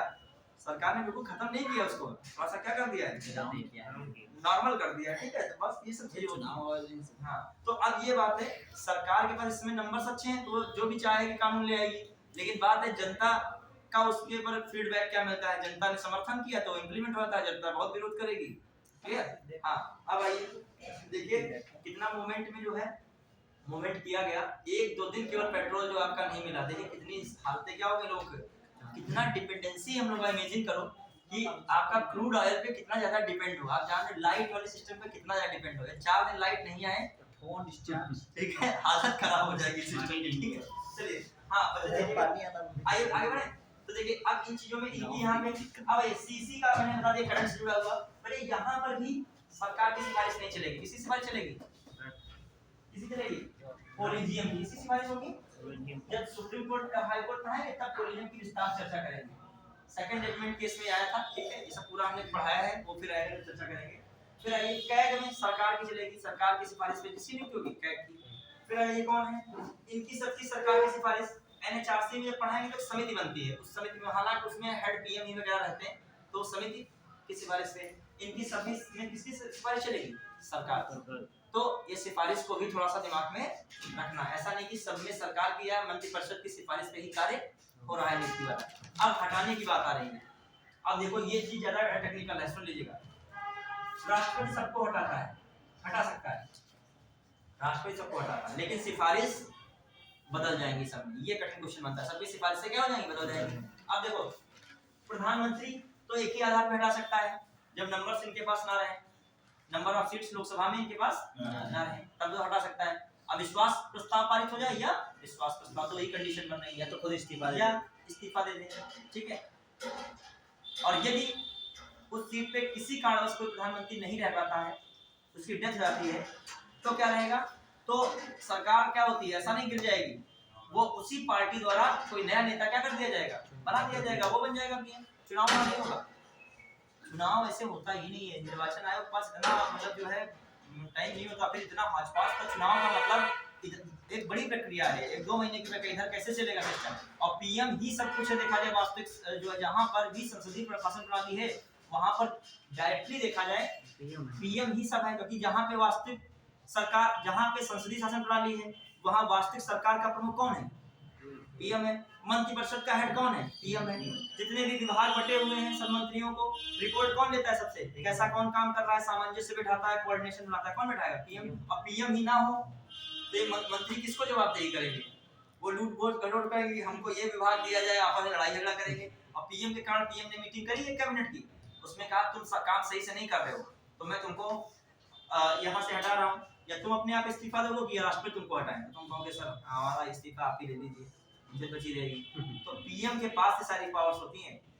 पीएम सो के उठा सुबह फ्रेश माइंड से, उसके दिमाग में है ये लड़का जो है या ये जो है व्यक्तित्व का बढ़िया है, इसका कार्य भी अच्छा है, इसको रेलवे मंत्रालय दिया जाए। और ये पार्टी के लिए भी ये भी देखा जाता कि आप फेथफुल हो पार्टी में कि नहीं। आपको पद तो बहुत बड़ा दे दिया गया, लेकिन आप पार्टी के ही विरोध में क्या बात कर रहे हो? ये पद ऐसे होते हैं रेलवे मंत्रालय वगैरह जिनका बजट अलग से कभी आता था। रेलवे मंत्रालय का बजट कब तक अलग आया है, कोई बताएगा मुझे? 17 तक अलग आया है। 1924 से 2017 तक रेल का बजट हमेशा क्या है? अलग आया है। पूछा था क्वेश्चन, किस समिति की सिफारिश पे किया गया था? अकबर समिति की सिफारिश पे किया गया था। 2017 से बजट एक हुआ है, रेल बजट और कौन आपका बजट? आम बजट। तो इसे हमारे रेलवे बजट तुमको रेल मंत्रालय दिया है, तो सरकार को पहले पता, पीएम को लगेगा कि हाँ आप संभाल पाओगे, योग्यता धारण रखते हो। पीएम ही आपको कह देगा, राष्ट्रपति से सलाह दे देगा कि इनकी किस पे नियुक्ति कर दीजिए। और मान लीजिए किसी से वित्त मंत्रालय लेना हो, पीएम ही किससे कहेगा? पहले तो वित्त मंत्री से कहेगा आप हमें क्या दे दीजिए? इस्तीफा दे दीजिए। हंसी खुशी इस्तीफा वो देते हैं। ये नहीं देते हैं तो उसके पास एक ऑप्शन क्या है? राष्ट्रपति से कह देगा इनसे इस्तीफा मांग लीजिए, या नहीं देते तो राष्ट्रपति से कहेगा इनको क्या कर दीजिए? हटा ही सकते हो। राष्ट्रपति मतलब मैंने कहा मंत्रिपरिषद को हटाने का अधिकार किसको? राष्ट्रपति को। किसकी सलाह पर? बने थे पीएम की सलाह, हटा भी सकते हैं। ठीक है, फिर आइए अब यहाँ पे फंसने वाली चीजें हैं। अब देखो इन तीन लोगों को सीसी, एससी, एससी और सीएजी, इन तीन लोगों को हटाता तो राष्ट्रपति, लेकिन सलाह याद रखेगा हटाने में सलाह किसकी लगेगी? हटाने में सलाह किसकी लगेगी? नहीं तो नियुक्ति में कॉलेजियम लगा ना। अब बात किसकी हो रही है? हटाने की बात कर रहा हूँ। ठीक है, याद रखेगा हटाने में सलाह किसकी लगेगी? ये समझ में आ रहा है कि नहीं? हटाने में सलाह किसकी लगेगी? संसद की लगेगी। देखो इसी को जो है 4 घंटों पढ़ा है, इसी को मैं 60 में पढ़ा रहा हूँ। मतलब समझना थोड़ा सा भी, मैं अलग अलग करके सब बता दूंगा। जो ये पद है प्रधानमंत्री हो गया, इसको हटाया जाएगा जिससे नंबर्स नहीं होंगे। बात खत्म। विश्वास अविश्वास प्रस्ताव। मंत्रिपरिषद पीएम कहेगा तो हटाया जा सकता है। ये राज्यपाल हटाने का संविधान में कोई प्रावधान ही नहीं है, कभी इस्तीफा या तो राज्यपाल देता है। उप राज्यपाल, प्रशासक, इनको हटाया सकता है किसके द्वारा? राष्ट्रपति द्वारा। केंद्र सरकार की सलाह पे करता है। फिर ये महान्यायवादी केंद्र सरकार की सलाह पर किसको हटा सकता है? महान्यायवादी को हटा सकता है। फिर आता है, मैं कह रहा हूँ सीसी राष्ट्रपति, सीसी जज of supreme court, high court और कैग, इनको हटाएगा कौन? राष्ट्रपति। लेकिन यहाँ केंद्र सरकार की सलाह नहीं, किसकी सलाह होगी? ये मैं बात कर रहा हूँ। संसद की सलाह का मतलब संसद विशेष बहुमत से पारित प्रस्ताव करेगी, मतलब लोकसभा से विशेष बहुमत से पारित होगा और राज्यसभा से, तब वो प्रस्ताव जो पारित माना था उसी को सलाह मानी थी। किसको सलाह मानी जाती है? जो संसद से पारित क्या होता है प्रस्ताव, उसी को सलाह मानते हैं। उसके आधार पे कौन हटाएगा? महाभियोग जैसी प्रक्रिया, हाँ कह सकते हो, महाभियोग जैसी प्रक्रिया के तहत इसको हटाया जाता है। क्लियर? अब आइए मैं इनकी बात कर रहा हूँ। एनएचआरसी, यूपीएससी, हटाता कौन है? फाइनली राष्ट्रपति। इसमें भी सलाह बदल गई। इसमें सलाह क्या हो गई? इनको हटाने के लिए आपको किससे गुजरना पड़ेगा? किसकी जांच से? सुप्रीम कोर्ट की जांच होगी, तभी अंतिम रूप से कौन हटाएगा? राष्ट्रपति। याद रहेगा? अब आपका दिमाग में रखेगा, एक साथ मैंने पूरे चार्ट में इस चीज को क्या कर दिया? क्लियर कर दिया। ये अब लफड़ा झगड़ा नहीं होगा, उधर उनकी सलाह पे याद कर रहे हो, उधर उनकी याद कर रहे हो।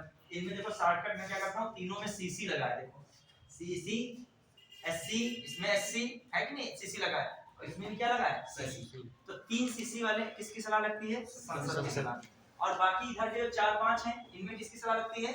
सुप्रीम कोर्ट की। याद रखिएगा, बहुत काम आएगा, वरना भूल जाओगे वहां पे। और अदर में मैंने अलग से ही बता दिया आपको। क्लियर होगा कि नहीं? चलिए अब बढ़े आगे। नियुक्ति में तो बता ही दिया, सब में किसकी सरकार सलाह लगती है? केंद्र सरकार की। बस कुछ चीजों में अलग है। कोलेजियम किसी में है तो किसी में कौन है? प्रधानमंत्री है, और किसी में बहुमत दल के नेता वाली शर्त है। क्लियर? बढ़े आगे। अब संगठन की बात है, कोई दिक्कत तो नहीं किसी को? देखो ज्यादा लाइन वाइन लिखाने का टाइम नहीं है, हम एक लाइन लिखाए, इनको इनकी सलाह पे हटाया जाता है। आप ब्रैकेट में लिख लिएगा हटाने में सलाह किसकी? और ये तो फाइनली जानी चुकी हो, राष्ट्रपति ही नियुक्ति करेगा, हटाएगा भी कौन? राष्ट्रपति। ये तो जानते बीच में सलाह अलग बदलेगी। सलाह वाले में मैटर हो जाता है, उसी में सब बहुत हो जाएगा। ठीक है, बढ़ाएंगे। चलिए अब आइए संगठन की बात जो की जाए, फॉर्मेशन की बात। अभी तुम्हारा दूसरा पॉइंट चल रहा है, कौन सा? कार्यपालिका वाला। ठीक है, हालांकि हमने कुछ बच्चों को पढ़ाया, वो रिफ्लेक्ट दिया करे, बता दिया करे। कंफ्यूज जाते हो क्या? चलिए, हाँ कोई बात नहीं, नहीं कोई लोग नहीं हो, तुम लोग टेस्ट पास करके खाए हो। अब हम यहाँ पर नया किसी मानते ही नहीं। इतने लोग टेस्ट वगैरह दिए थे, 100-150 लोग दिए होंगे, लगभग 100 के आसपास, 80-81। हाँ तुम्हारा 100 के आसपास दिए टेस्ट। उसमें जो है माने 76 हो गए, और बता दो कोई कम करना चाहोगे? मान ली 50 थे, तो उसमें 50 थे ही नहीं पहले, माने क्यों 75 है, 75 उसमें से कितने बच्चे लिए गए? 30 लिए गए। तो 30 ऐसा तो है नहीं कि जो है 30 जो है उनमें कोई योग्यता नहीं हो, डूबने को तो पछाड़ा ही 3 गुना लगभग पछाड़ के आए हो, 3 पर 1 रहे हो, इंटरव्यू में 2 पे 1 बुलाया जाता है। ठीक है, चलिए। हाँ, और पीसीएस मेंस में कितने बुलाया जाएगा? 12 या 15 में 15 पर 1 बुलाया जाएगा। ठीक है, चलिए। अब समीक्षा अधिकारी का एग्जाम है, सोचो 10 लाख फॉर्म भरे, तो हमें उम्मीद लग रही है 5-5 लाख तो देने जाएंगे कंडक्ट। ठीक है, हम आधे मान लेते हैं कि पीसीएस में थोड़ा ज्यादा जाएंगे, 6-7 लाख तुम्हारा मन नहीं जाएगा, 6 लाख कर दो सकते आधे ही। देखो अभी एपीएस में आधे, हाँ चलो 6 लाख मान लो, 7 लाख जाएंगे। और 7 लाख में पोस्ट कितनी है? 400 करीब है, 411।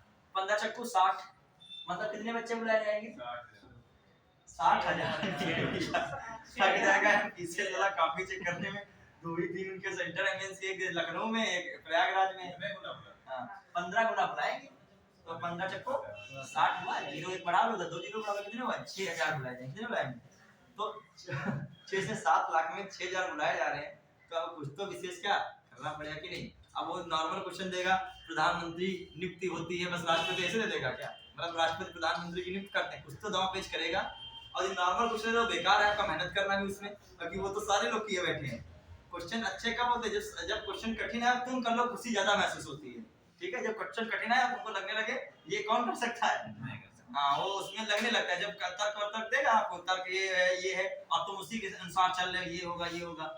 चलिए, जब हम दिए थे पेपर देके निकले, तो हम अपना बता रहे हैं, हमने पेपर को मिलाया नहीं। हमारा एक मित्र था, वो मिल गया, वो वहाँ तैयारी करता है मुखर्जी नगर में, वो तो हम सोचे पेपर देकर अगर बातचीत करने के लिए मन नहीं होता है। क्यों मन नहीं होता है? क्योंकि थोड़ा मन में सोचा करो क्या इसका सही होगा, थोड़ा मन थोड़ा अकेले कोई छोड़े, ठीक है, कोई उस समय डिस्टर्ब ना करे। हालांकि वो मित्र था, अच्छा लगा, माइंड से सुबह उससे मिले, दिल्ली में पढ़ता था, और हम बाद में मिलाए भी नहीं। फिर बाद में कहा नहीं मिलाएंगे, आंसर की आएगी तब मिलाएंगे, फिर लेकिन मन नहीं मानता है ना।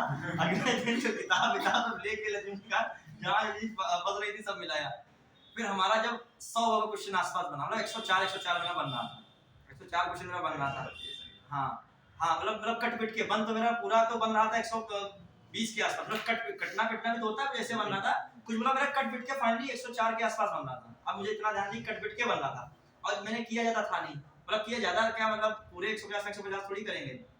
अब जब मैं फिर देखा एक दूसरे में, फिर चेक किया, फिर हमारा 101 आ गया, और फिर चेक किया, फिर 103 हो गया, फिर हमारा ये क्लियर हो गया 101 से 104 तक है, जो भी है, जितनी भी आंसर की जो भी देखो, अब रिलैक्स हो गया। उधर चल रहा था, फिर मन नहीं मानता, लो एक बार चेक करें एक्सपेक्टेड का नाम क्या चल रही है, यूट्यूब पर भी उधर हंगामा काटते थे 90-95 वाले, अपने सेफ समझे।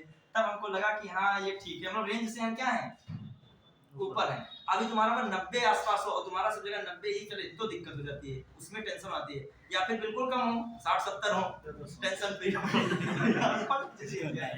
हाँ, पिछली बार जब हमने दिया था 22 वाला, उसमें हमारा था 95-96, लेकिन तब कटाव भी शायद 82-83 कुछ क्वेश्चन 85 गई थी, लेकिन इधर उधर लोग पोस्ट कम थी तो ज्यादा जाएगी, तो हमारा 100 प्लस। और जब मैं 100 प्लस किया तब मैं वहां थोड़ी गिन रहा था, ये तो मैं अपने हिसाब से करता चला गया, मुझे लग रहा था सही है, बाद में देखा तो बाद में पता चलता है, जब आप करोगे ये तुरंत नहीं होता है कि मतलब आप करके निकले तो चिल्लाने लगो कि हम पीसीएस। क्यों नहीं भैया, दुनिया में ऐसा कोई है नहीं, पीसीएस आयोग है, पीसीएस आयोग है कोई भी। विकास विकृति सर दृष्टि कोचिंग के आंसर किया ही है, 15-20 क्वेश्चन उनके आंसर की गलत निकले हैं, कम से कम 10, इतना नहीं हुआ, मतलब 10-12 क्वेश्चन उनकी आंसर की अलग आई, और यूपीएससी की जब आंसर की तो क्या ही है, अलग आई है। उसमें मिलान था, मैंने देखा सबकी कोचिंग गलत निकला था, करोड़ों अरबों की कोचिंग है, सब इतने बच्चे पढ़ते हैं, उनकी आंसर की टैली नहीं कर रही यूपीएससी की, समझ रहे हो? मतलब क्या आंसर की बता दे, जब तक आपका ऑफिशियल आंसर की ना जाए तब तक मायने नहीं रखता है सिविल का।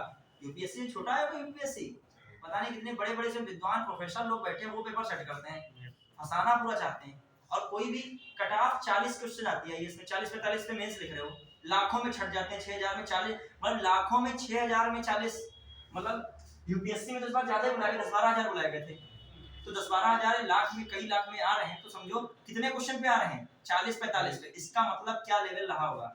और पीसीएस में भी यदि 5 लाख करीब बच्चे दे रहे हैं, उसमें से मेंस में 6000 हम जो हमको बुलाया गया था, शायद इसमें 4000 में बुलाया गया, मुझे कितने बुलाया गया है, कई लाख में से हमें 4000 बुलाया गया है, तो इसका मतलब 4000 लोग उसमें क्या है, 3900 कुछ करके थे, 4000 मान लीजिए 4000, तो उसमें बुलाया गया है। तो ये बताइए मतलब जो है 4 लाख या 3 लाख जो भी रहा उसमें से कितना है, तो 4000 लोगों ने क्या किया होगा, 100 के आसपास क्वेश्चन सही किया होगा, समझ रहे हैं। तो ऐसे ही इजी हो तो 120 क्वेश्चन सब कर रहे हैं, समझ रहे हो कि नहीं, तो फिर कट ऑफ हो जाए, ऐसा नहीं है। अब ये सोचो 40 क्वेश्चन लोग इतने लाख में से कितने कर पा रहे हैं, 10-12 हजार, कितने क्वेश्चन सोचो, सोचो कितना फाइट करवा रहे हैं आयोग वाले। तो ये समझ अभी समीक्षा लेकर पेपर खतरनाक बना देना आप लोगों का, बहुत हालत खराब हो जाएगी। मतलब तुम लोग जो सोचे बैठो, जो आयोग अपने पे चार्ज है ना, तो 140 क्वेश्चन का जीएस है, 60 से 70 क्वेश्चन नहीं करने देगा, हम गारंटी बता रहे और इस बार तो ऐसे होगा। हाँ ये इस बार ऐसे होगा। और घबराना नहीं, यदि आज कठिन पेपर आ रहा है तो सबके लिए कठिन है, तैयारी भी रखो, समझ रहे हो, ये चीजें दिमाग में भीड़ रखिए। बहुत है ना। हाँ डीप है सब, ऐसा हल्का नहीं आएगा जो है। चलिए अब कह तो सर जी दे रहे हैं, अब बच्चे जब आपका क्वेश्चन लेवल वो आयोग चाहता ही नहीं है कोई भी कर पाए, प्रोफेसर खुद नहीं कर पाएगा सही से, दूसरा कोई बना के दे दे तो कैसे हो पाएगा, वो चाहता ही नहीं, पता नहीं कहां से कौन पॉइंट की लाइन लिख दे, वो कह दे ये पॉइंट बताओ, पॉइंट दो करके दिया हो, तो इंसान का दिमाग कंप्यूटर तो है नहीं, है तो मेमोरी, आज से कुछ भी अभी मैं पूछ लूं, कोई उठा के महाभारत की एक लाइन बना के पूछ लूं, फिर कह दूं किस पन्ने पे किस नंबर पे दिया है, तुम बता पाओगे, या फिर महाभारत कंठस्थ है तुमको पूरी तरीके से, वो एक महाभारत है, तुम्हारे पास कितनी महाभारत है, ये सब आयोग पे सब है। बताइए अब हम लोग कर रहे हैं आर्टिकल 54 पेट में वो लंगोटी वाला क्वेश्चन जो पूछा था, कैसे लंगोटी वाला है, लंगोटी में सबसे सरल क्वेश्चन था, क्योंकि उसमें ऑब्जेक्टिव दे दिया था, उसमें सारे मिलान थे, एक लगा देते हैं, वो सबसे सरल क्वेश्चन था। आयोग लंगोटी नहीं पूछेगा, आयोग देगा खतरनाक, वो एलिमिनेशन भी नहीं कर पाओगे, उसमें तो एलिमिनेट हो रहा था।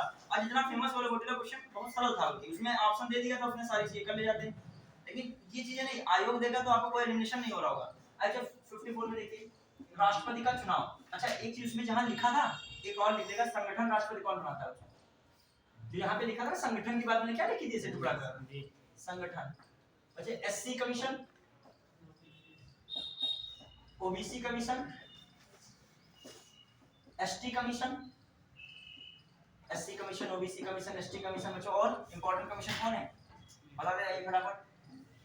आपके लैंग्वेज कमीशन, लैंग्वेज कमीशन बना है भारत में अभी तक, ऐसा लैंग्वेज कमीशन कब बना था, किसकी 55 में बना था, किसकी अध्यक्षता में, डीजी खेर की अध्यक्षता में, किसकी अध्यक्षता में, डीजी खेर। हाँ बताइए माइनॉरिटी कमीशन,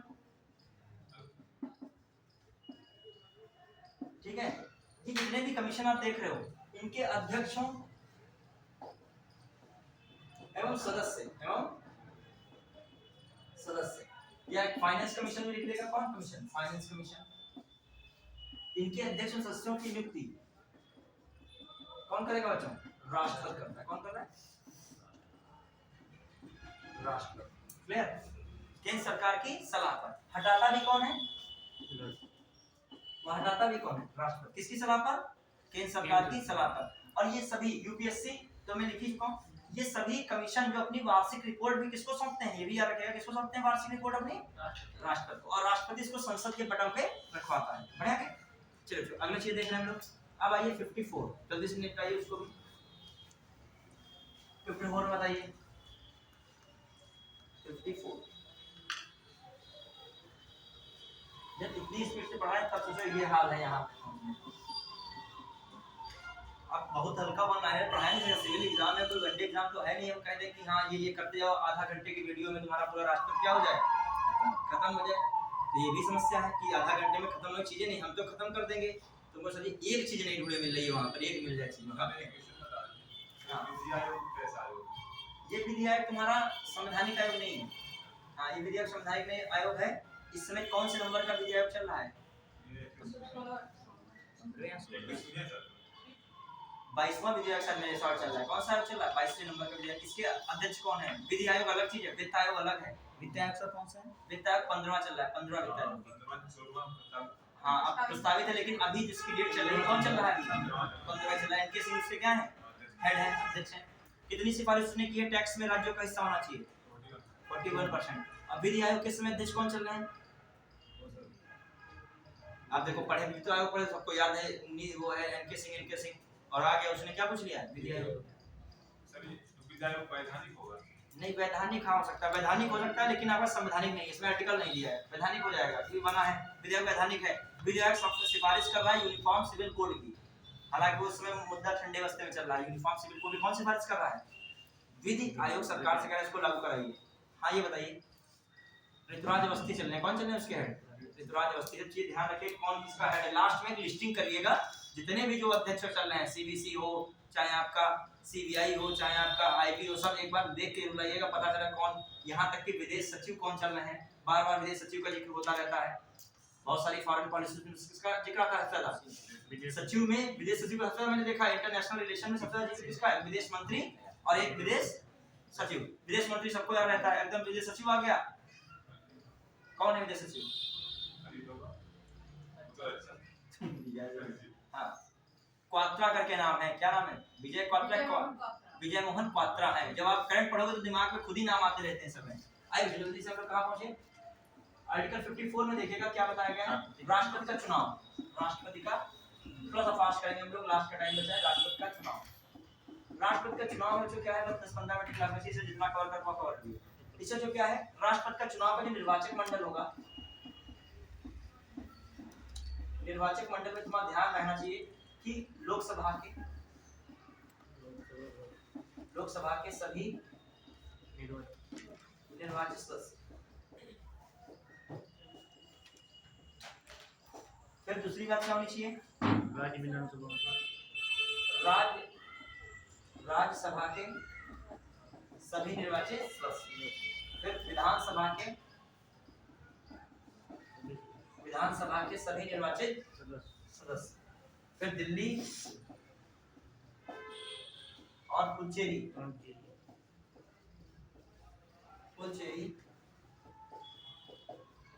विधानसभा के सभी निर्वाचित सदस्य। दिल्ली कब विधानसभा बनी थी?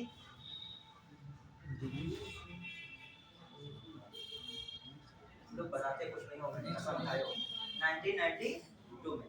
बच्चे ये पुडुचेरी का विधानसभा बनी थी, हमें देख रहे टाइम जाएगा, 1963। याद रखिएगा, छोटी चीजें भी दिमाग रखिए। ये यूटी जब बनी थी तब यूटी के रूप में थोड़ी विधानसभा थी, ये बाद में यूटी क्या बना है दिल्ली के लिए। याद रखिएगा बहुत इंपॉर्टेंट, 69वां संविधान संशोधन बहुत पूछा जाता है दिल्ली संबंधित। 1991-92 में इम्प्लीमेंट हुआ। इसी से राजधानी एनसीआर बना, Delhi capital national capital range जो बना इसी से बना। क्लियर? और एक बात, दिल्ली के लिए आर्टिकल जो भी याद रखिएगा बहुत इंपॉर्टेंट है, 239 डबल है, 239 डबल है। क्लियर? फिर आगे बढ़ रहे हैं हम लोग। अब देखिए राष्ट्रपति के चुनाव में जो मैटर होता है क्या होता है, एक एमएलए का वोट मूल्य जो होता है, वोट वैल्यू याद रखिएगा, फार्मूला याद रखिएगा। क्या फार्मूला होता है तो बताएगा? उस राज्य की कुल जनसंख्या, ये क्वेश्चन कभी कहा जाता है, फार्मूला दे देगा वहां पे। हाँ बताइए। फिर उस राज्य की विधानसभा के कुल निर्वाचित सदस्य, विधानसभा की निर्वाचित कुल निर्वाचित सदस्य।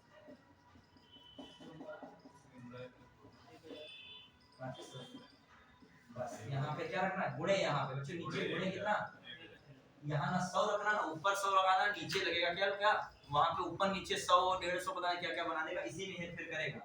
ठीक है, ये क्या है, एक एमएलए का वोट वैल्यू। एक फटाक से लिखेगा, एक एमपी का वोट मूल्य क्या है बच्चों? क्या होता है? सभी विधानसभा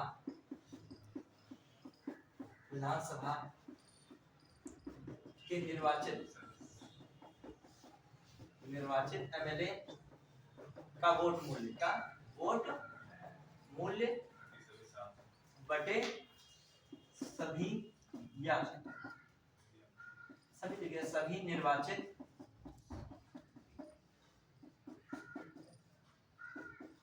निर्वाचित एमपी की संख्या होता है, ठीक है।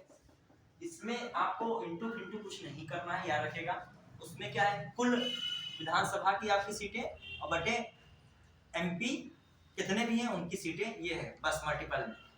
तो याद रखिएगा दो फार्मूले, जनरली टीचर बताते भी नहीं, बच्चे पढ़ते भी नहीं, मेरे को यहाँ पे बताना था कि जो है निर्वाचन की बात आई, तो निर्वाचन में प्रक्रिया है। आगे ये फिर से क्या मामला है, निर्वाचन की प्रक्रिया किसमें बताई गई, आर्टिकल 50 निर्वाचन की प्रक्रिया बच्चों। अब प्रक्रिया में याद रखेगा दो वर्ड याद रखेगा, एकल संक्रमण मत प्रणाली, एकल संक्रमण मत प्रणाली तथा दूसरी कौन है, एकल संक्रमण मत प्रणाली, उसका समानुपातिक प्रतिनिधि प्रणाली, समानुपातिक प्रतिनिधि प्रणाली। देखिए ये जहां पर अल्पसंख्यक व्यवस्था है वहां पर ये सिस्टम बढ़िया सही है, जहां पर ज्यादा सदस्य होते हैं चुनाव में वहां पर इस लागू नहीं हो पाता है, ठीक है। तो वर्ड से याद रखिएगा, निर्वाचन की प्रक्रिया राष्ट्रपति में कौन है, एकल संक्रमण मत प्रणाली के आधार पर क्या था, समानुपातिक मत प्रणाली यूज किया था। ये याद रखिए, ये किस आर्टिकल में है, 55। अब आइए 56 में क्या हो रहा था, प्रयास करेंगे भी हम बहुत फास्ट तरीके से 10-15 मिनट में कवर करेंगे। 56 में क्या था बताइए दिमाग से, क्या है 56 में, क्या है बताइए 56 में राष्ट्रपति क्या है बताइए, कार्यकाल। वेरी गुड, क्या है कार्यकाल। कार्यकाल के बारे में मुझे बताइए फटाक से, 5 वर्ष होता है, शपथ ग्रहण करने से ही क्या 5 वर्ष तक, यदि वो पद खाली होता है, पद खाली कैसे हो सकता है, इस्तीफा दे दे, मृत्यु हो सकती है, या महाभियोग प्रक्रिया हो जाए, महाभियोग प्रक्रिया द्वारा महाभियोग से हटाया जाए, और क्या हो सकता है, या कहीं आवश्यक कार्य हो तो इनको क्या करना पड़े, जाना पड़े, तो कोई और निर्वहन करेगा इनके पद का। अब आइए, तो जो है किसी प्रकार से पद खाली होता है तो उपराष्ट्रपति क्या होता है, कार्यवाहक राष्ट्रपति, कार्यवाहक राष्ट्रपति, उपराष्ट्रपति क्या होगा, कार्यवाहक राष्ट्रपति। और उपराष्ट्रपति बच्चों कार्यवाहक राष्ट्रपति बनेगा, दिमाग रखिएगा, उपराष्ट्रपति क्या बनेगा, कार्यवाहक राष्ट्रपति। उपराष्ट्रपति भी ना हो तो कौन हो जाएगा, तो सर्वोच्च न्यायालय का जो सीनियर, जो पहले सुप्रीम कोर्ट का जो है सीजीआई बन जाएगा, और सीजीआई भी ना हो तो कौन बन जाएगा, तो उसी का कोई सचिव वो न्यायाधीश बन सकता है, सीनियर जज ऑफ सुप्रीम कोर्ट। तो ये भी ध्यान रखना है, ठीक है। तो याद रखिएगा छोड़िए, लेकिन जो है 6 महीने के अंदर, याद रखिएगा 6 माह के अंदर चुनाव होना आवश्यक है, अंदर राष्ट्रपति का चुनाव हो जाए और राष्ट्रपति का पद फिर से क्या बन जाए, मतलब जो भी नया बनना हो व्यक्ति वो राष्ट्रपति के रूप में आ जाए, कितने महीने के अंदर, 6 महीने, ठीक है। तो ये भी याद रखेगा। प्रधानी के भी चुनाव का नियम होता है, बीच से भंग हो जाती है पंचायत तो 6 माह के अंदर क्या होना चाहिए चुनाव। प्रधानी क्या मतलब, प्रधानी पंचायती जितने भी पंचायत चुनाव होते हैं उनके लिए व्यवस्था, ठीक है। फिर आइए जो हम लोग देखें, अब आइए फटाक से, फिर जो है किस आर्टिकल में हम लोग बात कर रहे थे, बताइए आर्टिकल 57 में पुनर्निर्वाचन, पुनर्निर्वाचन, क्लियर बच्चों, पुनर्निर्वाचन की बात है। भारत में पुनर्निर्वाचित राष्ट्रपति हुए कि नहीं, बहुत हुए। आपके कौन, डॉक्टर राजेंद्र प्रसाद ही, एक तो आपका जैसे संविधान कब बने थे, वो अंतिम बैठक उसी कब मानी थी संविधान सभा की, 24 जनवरी 1950 को, और उसी समय क्या बन गए, ये भारत के राष्ट्रपति बने। तो एक ये बने, और चुनाव हुआ 1952 में, तब फिर से 52 से 57 बने, फिर 57 से 62।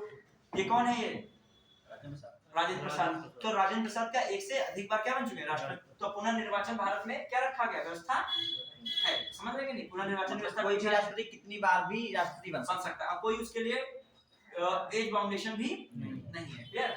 मिनिमम का तो है लेकिन मैक्सिमम का नहीं, याद रखिएगा। ये बात कई बार पूछा जा चुका है पुनर्निर्वाचन वाला, जबकि अमेरिका के राष्ट्रपति वाला सिस्टम में ऐसा नहीं है, 2 ही बार बन सकता है। अमेरिका में यहाँ भी बदलाव है, वहां पर यदि राष्ट्रपति कुर्सी खाली हो गई है तो 4 वर्ष तक ही वो रहेगा, उपराष्ट्रपति होगा, वो क्या बन जाएगा, परमानेंट राष्ट्रपति बन जाएगा, जब तक कि अगला चुनाव 4 वर्ष बाद नहीं होगा। ये ध्यान रखेगा। हाँ चलो चलो है कमला हैरिस है, कहते हैं नहीं सब सुसु बोल रहे हैं। कमला हैरिस उपराष्ट्रपति हैं। मान लीजिए किसी प्रकार से असमर्थ हो जाए, वो राष्ट्रपति क्या नाम है, जो बाइडेन, तो कमला हैरिस क्या रहेंगी, राष्ट्रपति रहेंगी। ठीक है, फिर मीडिया वाले खूब छाप देंगे एकदम बिल्कुल, इंडिया के जो मूल की बनी पहली राष्ट्रपति। ये भारत की जो न्यूज में बोल जाता है, और एक करंट अफेयर में पूछा भी हो जाता है, भारतीय मूल का कहीं कुछ बना पूछता भी है। अभी मुख रत्ने एक बने हैं सिंगापुर के, जो है भारतीय मूल के क्या है व्यक्ति, वहां के राष्ट्रपति बन गए हैं। ठीक है, देखिए भारत की जो डिफेंस जो देखा, जो भारत का जो है इंटरनेशनल रिलेशन देखा जाए, उसमें किसी देश के राष्ट्रपति का बनना, कौन बनना, ये बहुत निर्धारित करता है। जैसे इब्राहिम साले थे मालदीव के, और उनकी जगह पे दूसरे आ गए हैं, मुइजे आ गए हैं। अब मुइजे का सीन कहाँ के तरफ का है, चीन। तो तुरंत आते आते बता रहे हैं कि जो भारतीय जो सैनिक गए थे 75, और उनको वापस कह रहे हैं कि आइए वापस, मतलब ये भारत वापस बुलाइए। हाँ अब सोचो, तो जो है ये बातें क्या है, अब वो चाइना की भाषा बोल रहे हैं। अब नेपाल में है, इसमें कौन पीएम है,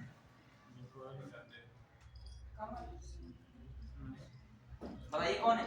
जो नेपाल के समय जो पीएम है वो क्या है, भारत के सपोर्ट में इतना नहीं जितना किसके सपोर्ट, मतलब वो चाइना के सपोर्ट में है। अब भूटान के है इस समय, वहाँ के जो है राजा कह लीजिए या प्रधानमंत्री, राष्ट्र राजा ही मान लेते हैं दीदी, नामग्याल वो आप करके, नामग्याल जिनखेर, बड़ा कठिन नाम है, नामग्याल करके नाम है। तो वो भारत के क्या है परिप्रेक्ष्य में। तो अभी कौन सी पुछंतानु पता नहीं कौन सी जो है जल विद्युत योजना चल रही थी, वो भारत और नेपाल के बीच संपर्क में चल रही है। अभी गेंगू स्मार्ट प्रोजेक्ट बन रहा है असम में, ये भारत और भूटान के संपर्क से बन रहा है। मतलब कहने का मतलब जो इंटरनेशनल रिलेशन में किसी के वहाँ सरकार कैसी बनती है, ये अपने वहाँ पे प्रभाव डालता है। भले सरकार उनके लिए कहते हैं हमसे क्या मतलब है, हमसे ही मतलब है, समझे कि नहीं। ये कहते हैं वहाँ प्रधानमंत्री बने क्या मतलब है, मोदी जी उसका इलेक्शन की वाचिंग करते होंगे जब वहाँ पे बन रहा होगा, क्यों, क्योंकि मोदी जी को पता है कि वहाँ से हमें क्या रखना आगे चल के, वहाँ से क्या हमें ट्रेड रखना है। केन्या है, केन्या से भारत के अच्छे रिलेशन, तो केन्या भारत के बीच टाई बढ़ गया, भारत का रिलेशन अच्छा चल रहा है। मान लीजिए अफ्रीकी देशों से भारत का टाई वहाँ से अच्छा चल रहा है, तो ये चीजें। ओमान से भारत के रिलेशन क्या है, अच्छे हैं, मुस्लिम कंट्री है, लेकिन रिलेशन वहाँ से ओमान और भारत के काफी अच्छे। तो बहुत सारे चीजें एग्रीमेंट चल रही है। आइए अब ये 58 में क्या है, योग्यताएं, बस योग्यताएं ध्यान रखिएगा। सवा 3 पे जो है वो वहाँ पे वेट ना कर लेंगे, 2-3 मिनट बचा, चलिए योग्यता वगैरह हो जाए। योग्यताओं में बच्चे देखिएगा एक इंपॉर्टेंट योग्यता देखो, ये तो भारत का राष्ट्रपति, लेकिन जन्म से नहीं, भारत का राष्ट्रपति होना चाहिए, ये बात सही है। भारत का सही नागरिक होना चाहिए, राष्ट्रपति क्या है, भारत का नागरिक, लेकिन जन्म से वो ये कोई शर्त नहीं है। ठीक है, लाभ का पद ना हो। मेन सबसे इसमें क्या है, 35 की उम्र होनी चाहिए। चलो 35 उम्र भी कर दी, मिनिमम कितनी है, जो नहीं 35। सबसे मेन क्या है, लोकसभा के सदस्य बनने की क्या रखता हो, योग्यता, वो राज्यसभा बनने की योग्यता रखता हो, लोकसभा सदस्य बनने की योग्यता रखता हो।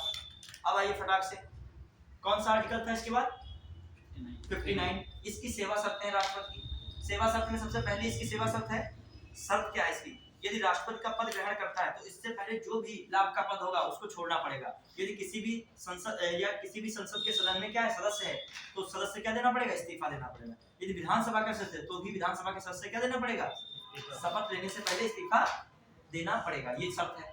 प्लस राष्ट्रपति जो बनेगा उसको राष्ट्रपति भवन अपने आप क्या हो जाएगा, अवेलेबल हो जाएगा, ये भी सेवा में किया जाता है। सैलरी संचित निधि से मिलेगी, सैलरी कितनी लगभग मिलती है बताइए, 5 लाख है संचित निधि पे सैलरी। और संचित निधि समझिएगा आर्टिकल 266 में, संचित किसमें 266 में। और संचित निधि से 2 चीजें निकलती हैं, एक तो है खर्च संचित निधि से जो होता है, खासकर बजट में जो खर्चा बजट का होता है वो किससे होता है, संचित निधि से होता है।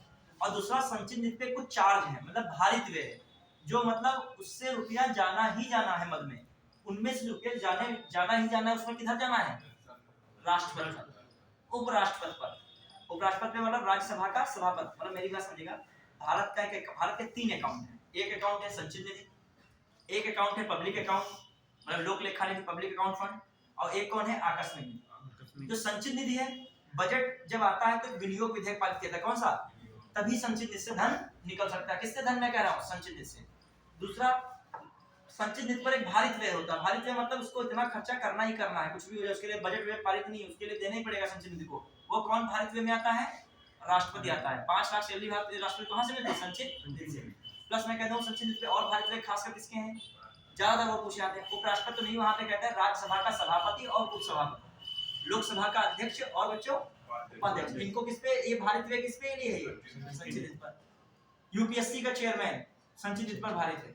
ये सब चीजें आ रही हैं, तो मतलब ये चीजें दिमाग में रखना। अब आगे हम लोग आ रहे हैं 60 में क्या है? शपथ है। राष्ट्रपति को शपथ कौन दिलाता है?